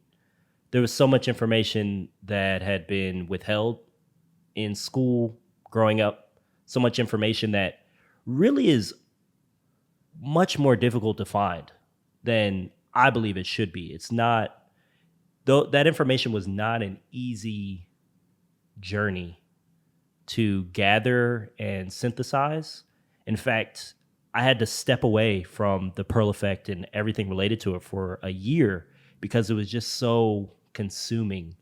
So much information, so much tragedy I was reading about, so much greatness too, but it was just an emotional roller coaster. I mean, I felt like I was meeting my identity, and that was strange. Yeah. Because I'm like, I'm Black. Like, why am I learning so much? Why am I meeting so many figures that, I mean, you talk about Philadelphia specifically, this is a pillar city for Black excellence, Black history as it relates to slavery and freedom and entrepreneurship and so many parts of our culture, the East Coast in general. So I just had to name that. That was definitely my experience as well. So I'm glad that you learned, but know that that was not pulling from my brain. A lot of that, other than pillars of like Martin Luther King, that we have a holiday, and some other more, I guess you could say, more hidden figures. But a lot of them, I was like, who is this? What did they do? Yeah. Why don't I know them? But a lot of people, Black, white, any color, lost to history, Yeah. But the Pearl effect as an idea was born in positive psychology in my experience in the MAP program at Penn. I originally walked in and I was like, I'm going to get my PhD after this. I want to study Black men and make mental health for Black men accessible. Sort of mirroring your mission, right? Then I got in the program and I was like, PhD, that sounds like a lot. So I kind of, but my frustration in the program, I was one of 3 Black students in a cohort of about 40, 45. And I was tied for the youngest in the program. No professors were Black. We maybe had 1 or 2 speakers that were Black. And so I didn't see a lot of me reflected in the readings, in the research, in the lectures, in the student body. So frustrated right there. knew that it was going to happen, but still, as a person coming in wanting to study the science of happiness, I was disappointed. Yeah. And one of the stats that jumped out at me in your paper was that 4% of all psychologists are Black. Yeah. And that was as I had conversations with friends throughout the week, preparing for this, I was like, well, obviously there's going to be an underrepresentation when only 4% of the people reading, like doing the research. Right. Like, and again, you're talking about, and I'm sure you're going to get to it, but like the perspective. Yeah. It's like, well, when that's the perspective that it's written from, and again, like it's something that we were just talking about, having like empathy and understanding. Like when you put it in such a bland way, well, it's like, of course there's going to be. And Exactly. Like, and again, like what you're saying, and you're obviously holding the torch for, is like, what can we do to change that? Mm-hmm. And when you narrow even further down in positive psychology, speaking of statistics and representation, let's say there's roughly 500 to 700 positive psychologists that have their degree from Penn, the founding institution of positive psychology as a field of study. There's only 500 to 700 positive psychologists in the world. Now, other institutions teach it and stuff like that, but you know, better or worse, you can't claim Penn and you can't claim that you learned under Martin Seligman, the founder, right? Yeah. Of that 500 to 700, less than 30 are Black people that identify as Black or African American.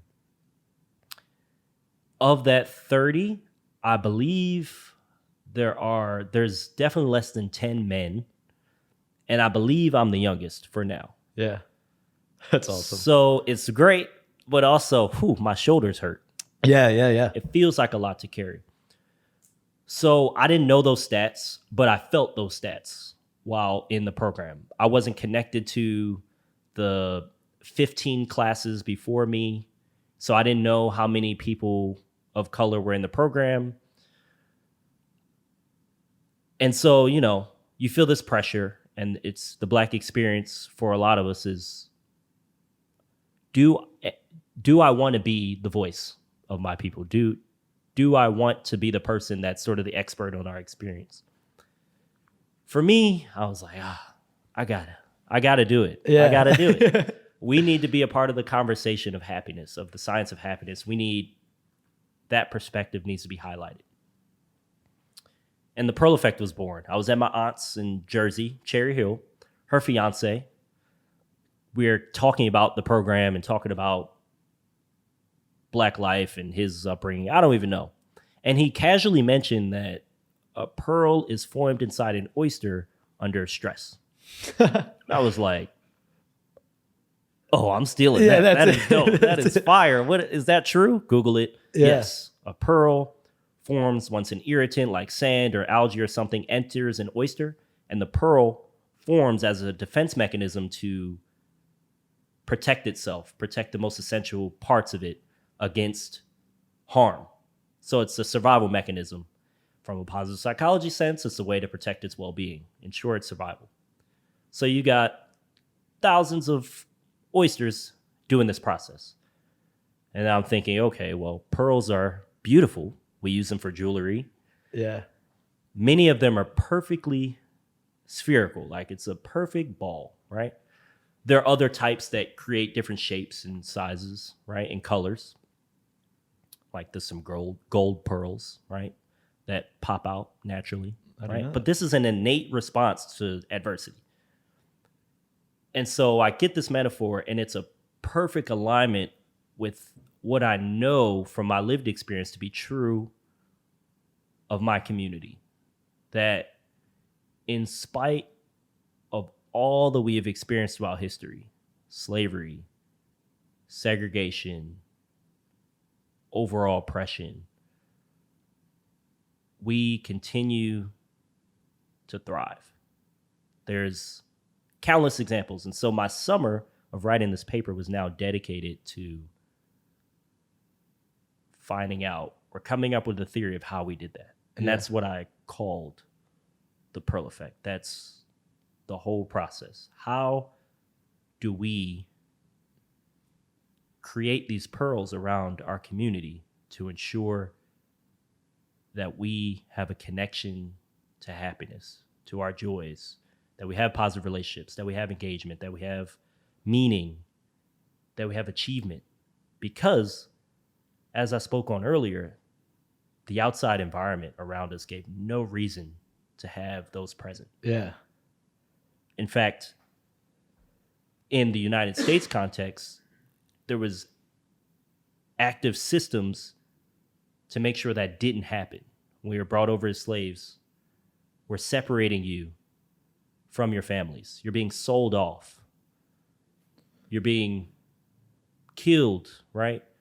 Systematically to ensure that there's not uprisings, that you are dependent on now this slave system, right? So Africa's huge. They speak different languages all across the continent. Now I'm in a tribe of people that I don't know, maybe from rival areas, and I'm living in a new land, and I have to somehow survive. Yeah. Now these are my allies. And somehow we get to 2023, and I'm sitting here, my community's doing amazing things in the world, in the United States, right?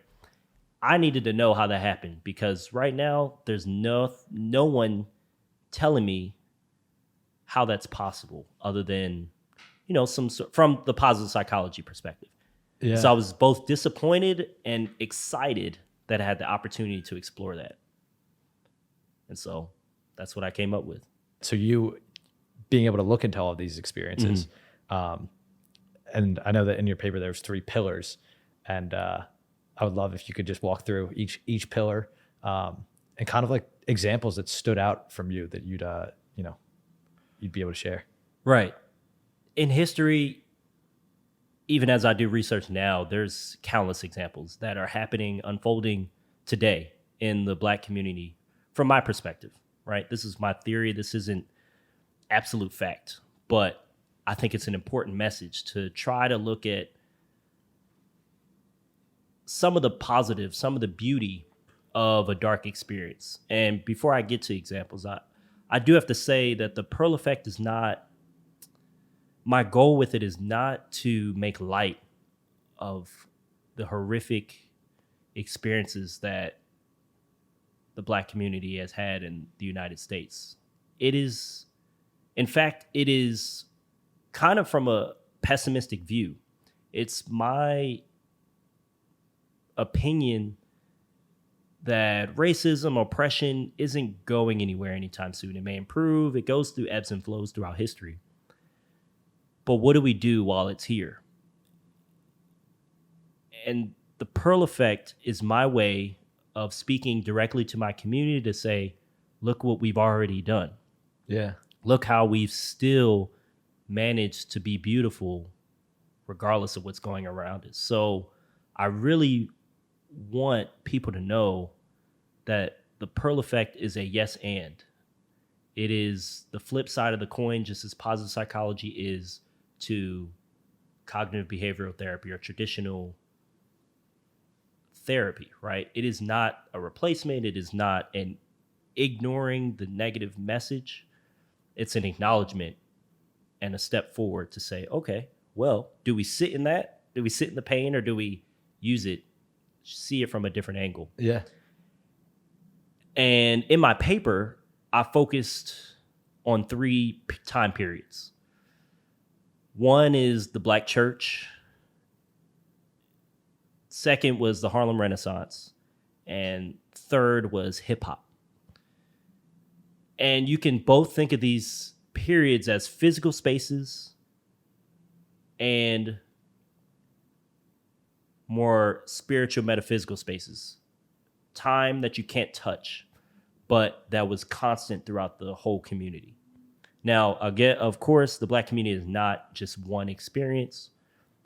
Everyone plugged in a different way. But the beauty of these periods is that it seemed that everyone did indeed plug in somehow and use these spaces to their advantage to thrive, whatever that meant for them. So the Black church, I mentioned this in the paper, is the black church, for the purposes of the message I'm trying to say from positive psychology, it's not really, I'm not speaking of it as church as the religious institution, though obviously religion is an important pillar of it. When you look at slavery and the origins of the black community in this country, the black church was a gathering space. And it started before physical churches could be erected, right? You have slaves on plantations who aren't allowed to gather formally unless they are picking cotton or serving their master, right? But on Sundays, they were allowed to have time with each other in the slave quarters to eat and have markets. And I struggle with words here because it's not like a day off from work. Like this, there are still slaves in all of this. But it is time that, at least, that they were permitted to gather. And they use this time to create this collective experience. And it started as this tradition called the ring shout, where they were able, and if you're listening, you could even close your eyes. They're even able to sit in a circle or stand in a circle and imagine a group of black faces holding hands, some who didn't speak the same language, didn't have the same religious background, weren't from the same regions, are now all clasping their hands together. You have kids all the way to the elderly. They start to make music using whatever objects they have around them.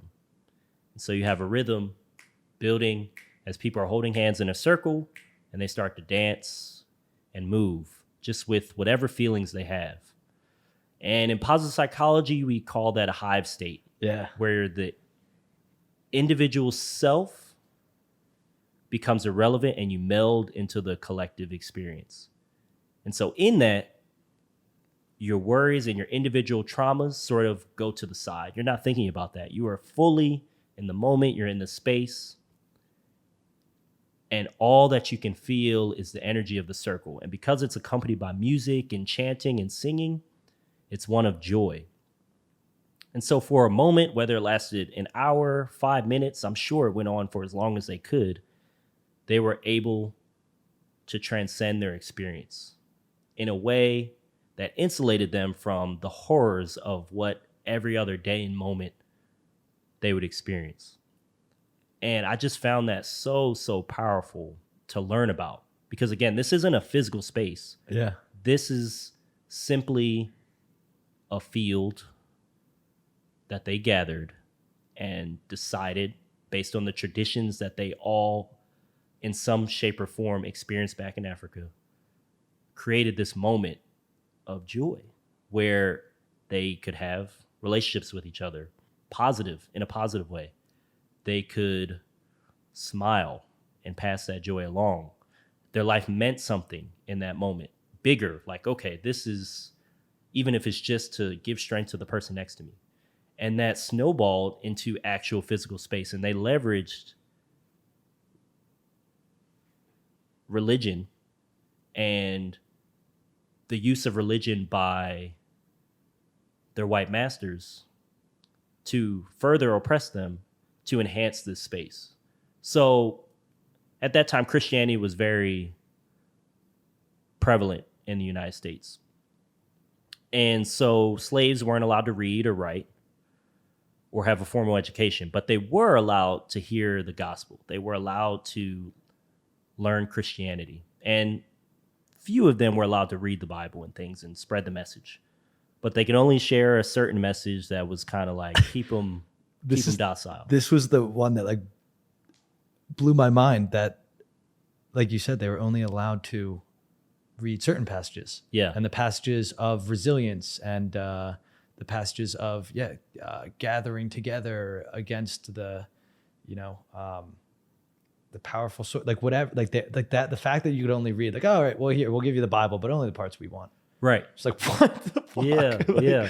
And that's not a method of Christianity. So it's not a critique of Christianity Yeah, or yeah. any formula. It's a method of how it was used by those people to keep the Black community down and Yeah. oppressed and almost complacent with their situation so that they wouldn't uprise and overthrow the system of slavery, right? So yeah, they would only give them access to certain chapters and certain messages and only give certain slaves the ability to read and write so that they could share it.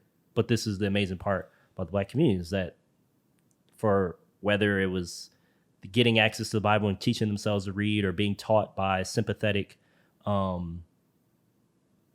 teachers or, peers that knew how, they would spread the message and they would learn to read and write on their own. Few of them, but some. And so when they were given physical structures or they built physical structures, and because religion wasn't seen as a threat by the system of slavery, of the system of oppression against them, they could have a physical space now to do these ring shouts, now to have formal sermons. But outside of the religious practices, this is just a place that they could gather. Yeah. And when you gather with people, you get to talking. When you get to talking, you lay down everything that's bothering you. And you feel better. Kids can play together. They can figure out, right? It's structured around religion, so they are already attached to something meaningful. And meaning is attached to something that's greater than yourself. And for them, that might have been God, or some were Muslim, it's Allah. Like, it's something bigger than who you are as an individual, who you are as a group. And it's no coincidence that as you flash forward hundreds of years, the political leaders in the Black community often were attached to a church. And again, doesn't matter if it's Nation of Islam with Malcolm X or Baptists with Martin Luther King. Their ideology was grown in a church, not because of the religion, but because that was the space where Black people could safely gather and build this beautiful, joyful space. Yeah. And that's what I call the pearl effect. This is just this continuous, okay, you want to burn down our churches, burn crosses, you want to give us lashes. All right, when you're not doing that, we're going to have the space that we just naturally cling to, like a pearl inside an oyster, and make sure that we are okay, even for just a moment. Yeah.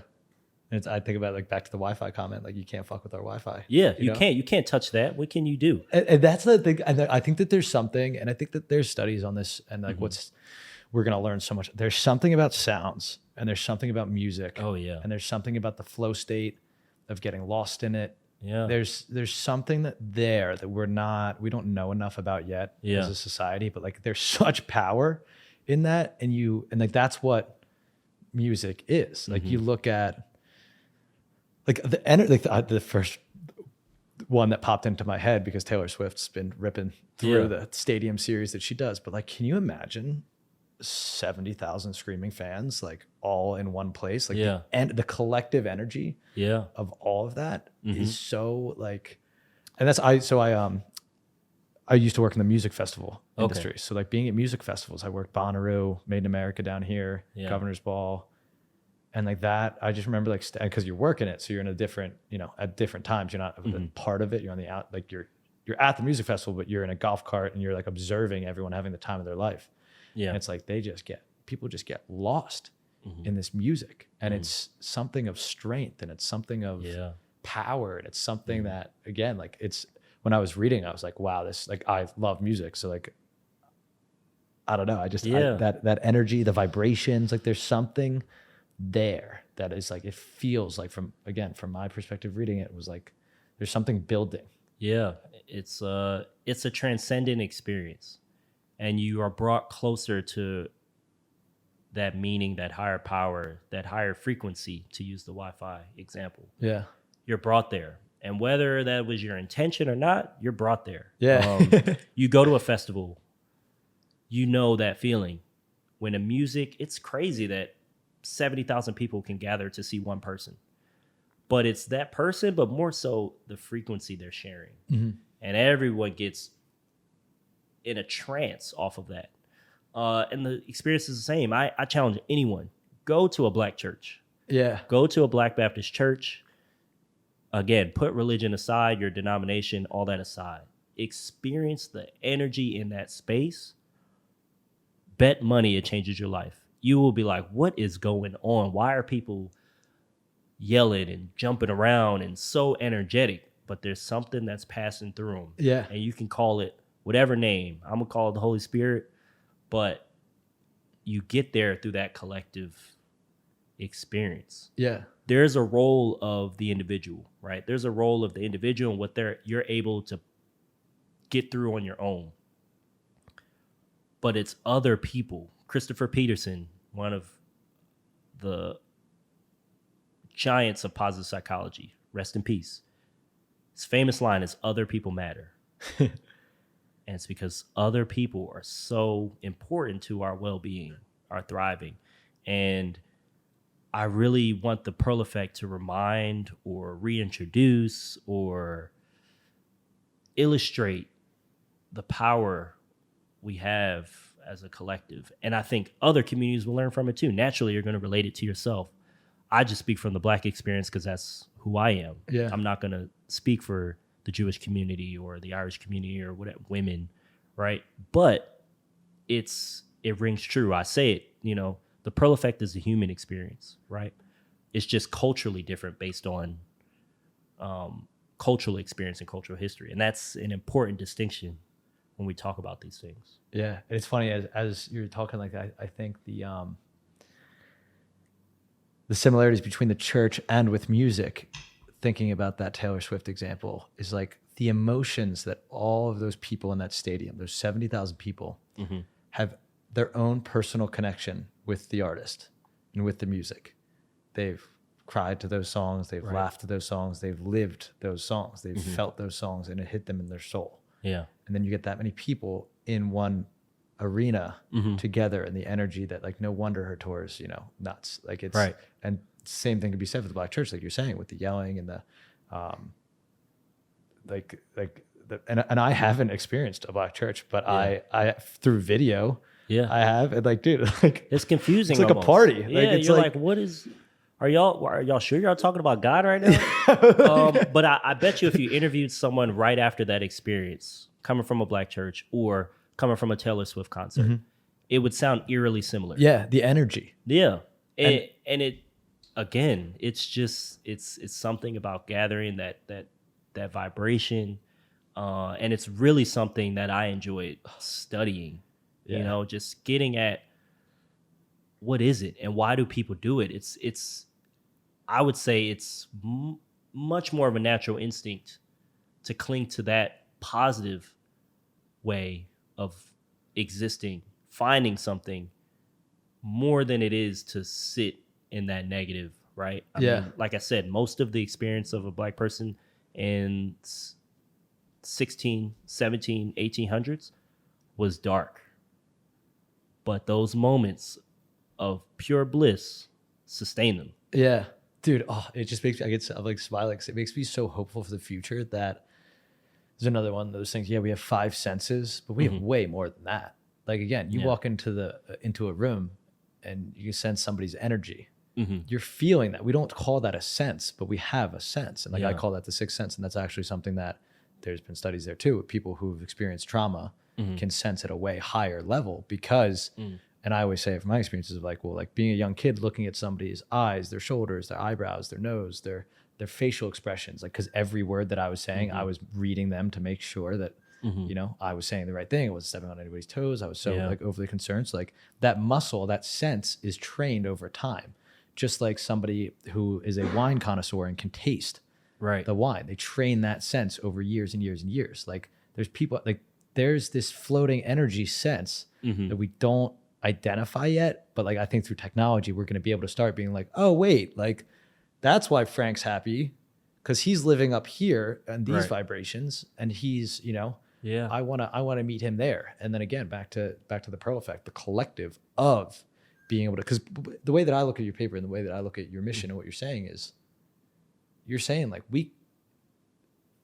this is up here. There is like there's vibrations up here that we can put ourselves in. And again, I know we're talking about the Black community, and like there's, because this is men's mental health, and like I've said, like a lot of like trauma, addiction, recovery, like dude, there's a lot of people living on these low vibrations that just never get the experience. Yeah. And and the Pearl effect, I'm glad you brought up the senses, is it's my attempt at explaining that sense, that frequency, that people who have experienced or have the DNA of that slave trauma in them can tap into. And I believe the mechanism is a space. Yeah. And we'll create it no matter what. But what if we could get ahead of it? What if we could push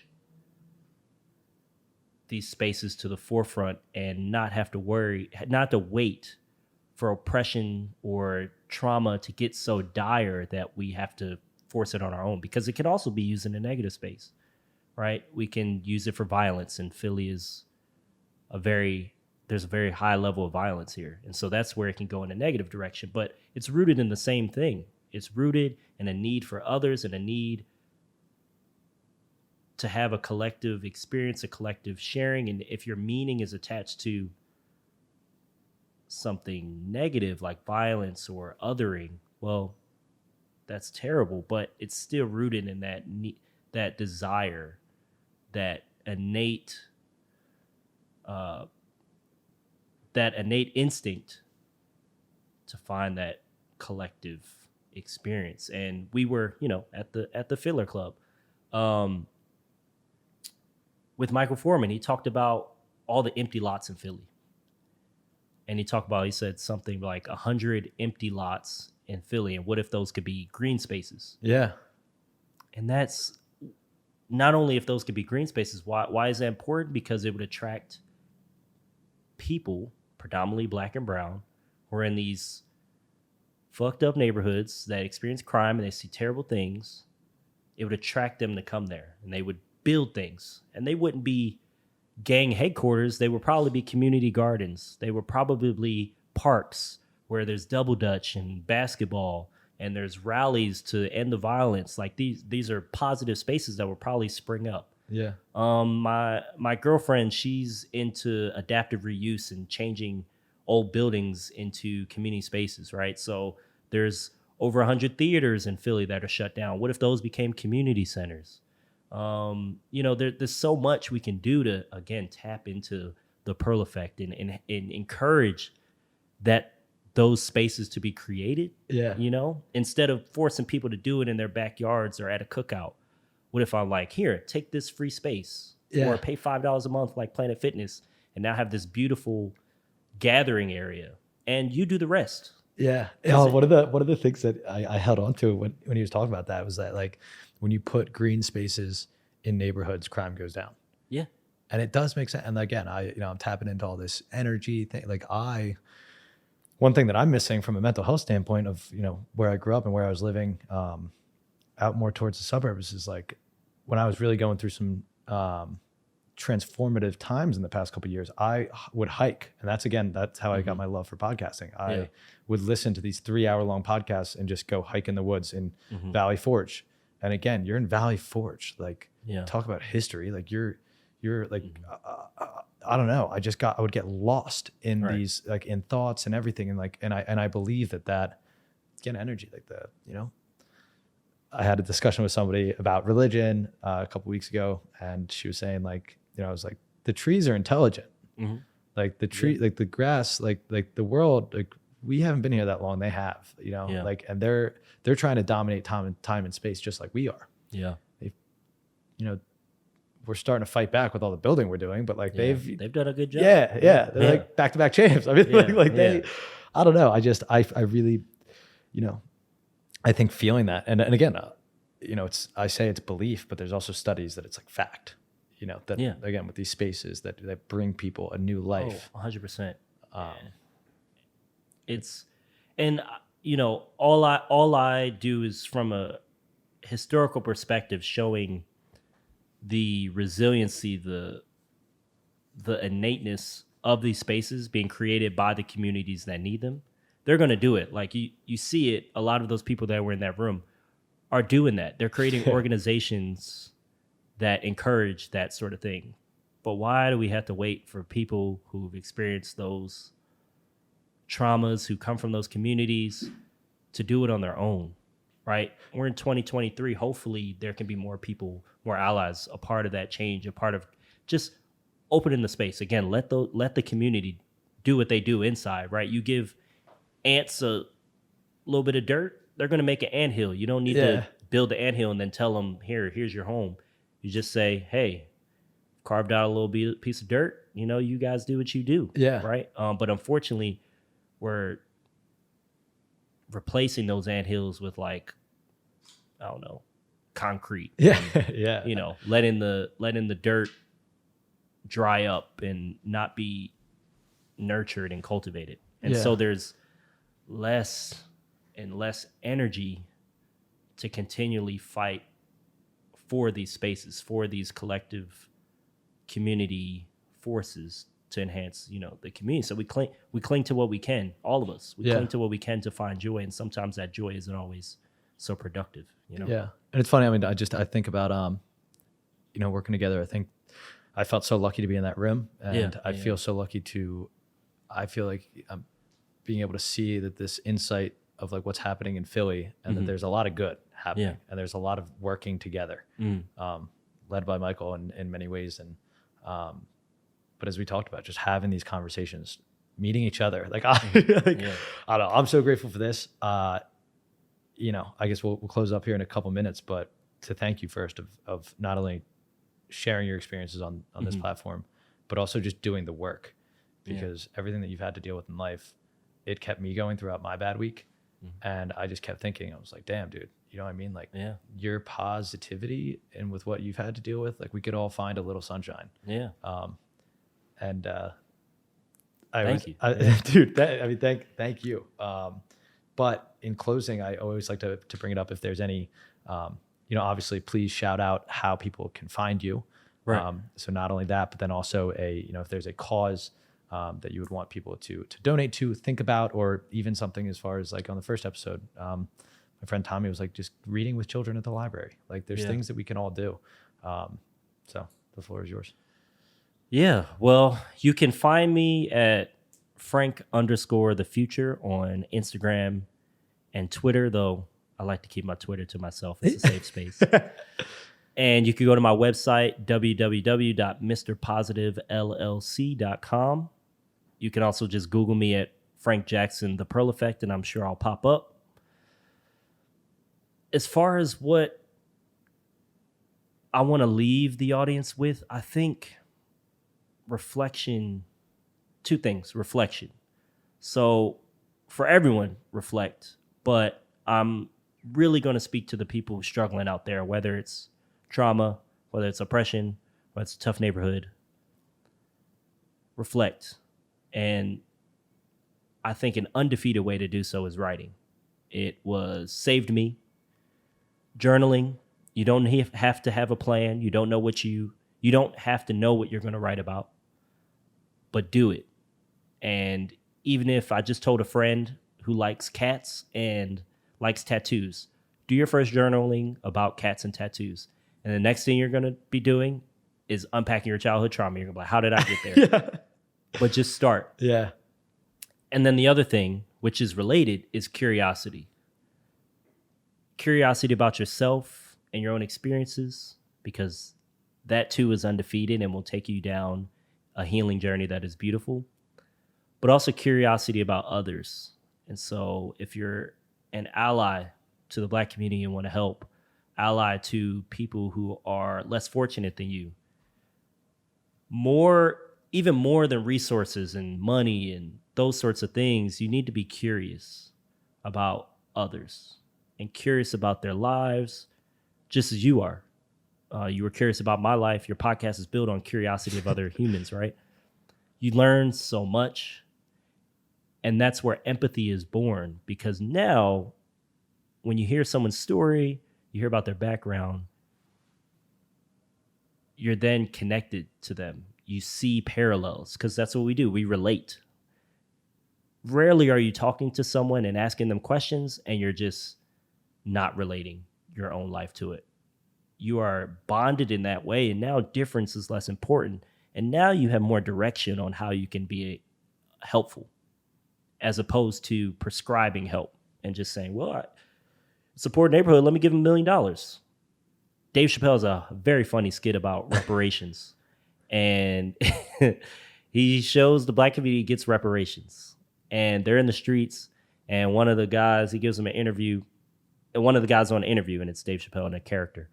And the news person's like, what are you going to do? He's like, oh, I'm going to give my money to charity and help the community.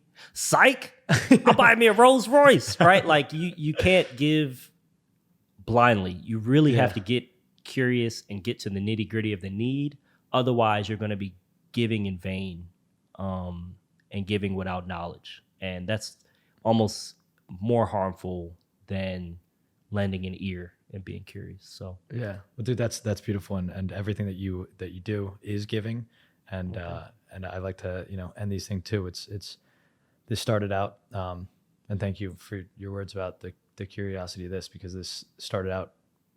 I wrote, the more I've learned about myself, the more I've been desperate to learn about others. Yeah, because I'm like, damn, if I didn't know myself, and there's all this shit going on in here. Yeah, what's everybody else dealing with? Right. And it's like, you don't know, and you don't, and like that's things like there's a lot of things that I didn't know, and now I do. Yeah. And there's so much more to learn, dude. We could have 100 more conversations. Right. And we will. Yeah. But yeah, I mean, thank you for being here. Thank you for sharing. Thank you for all your work. And I love what you said about writing. That is, I will double down on that, because I'm about to pull out some writing that I did as a young kid. Yeah. The same way that you did. And for my Game of Thrones fans out there, the most famous line in the whole series is, "You know nothing, Jon Snow." You know nothing. I like it. Now I have to check out Game of Thrones. But dude, thank you so much. I really appreciate you. And of course. Until next time. Absolutely. There will be a next time. Thanks, Frank.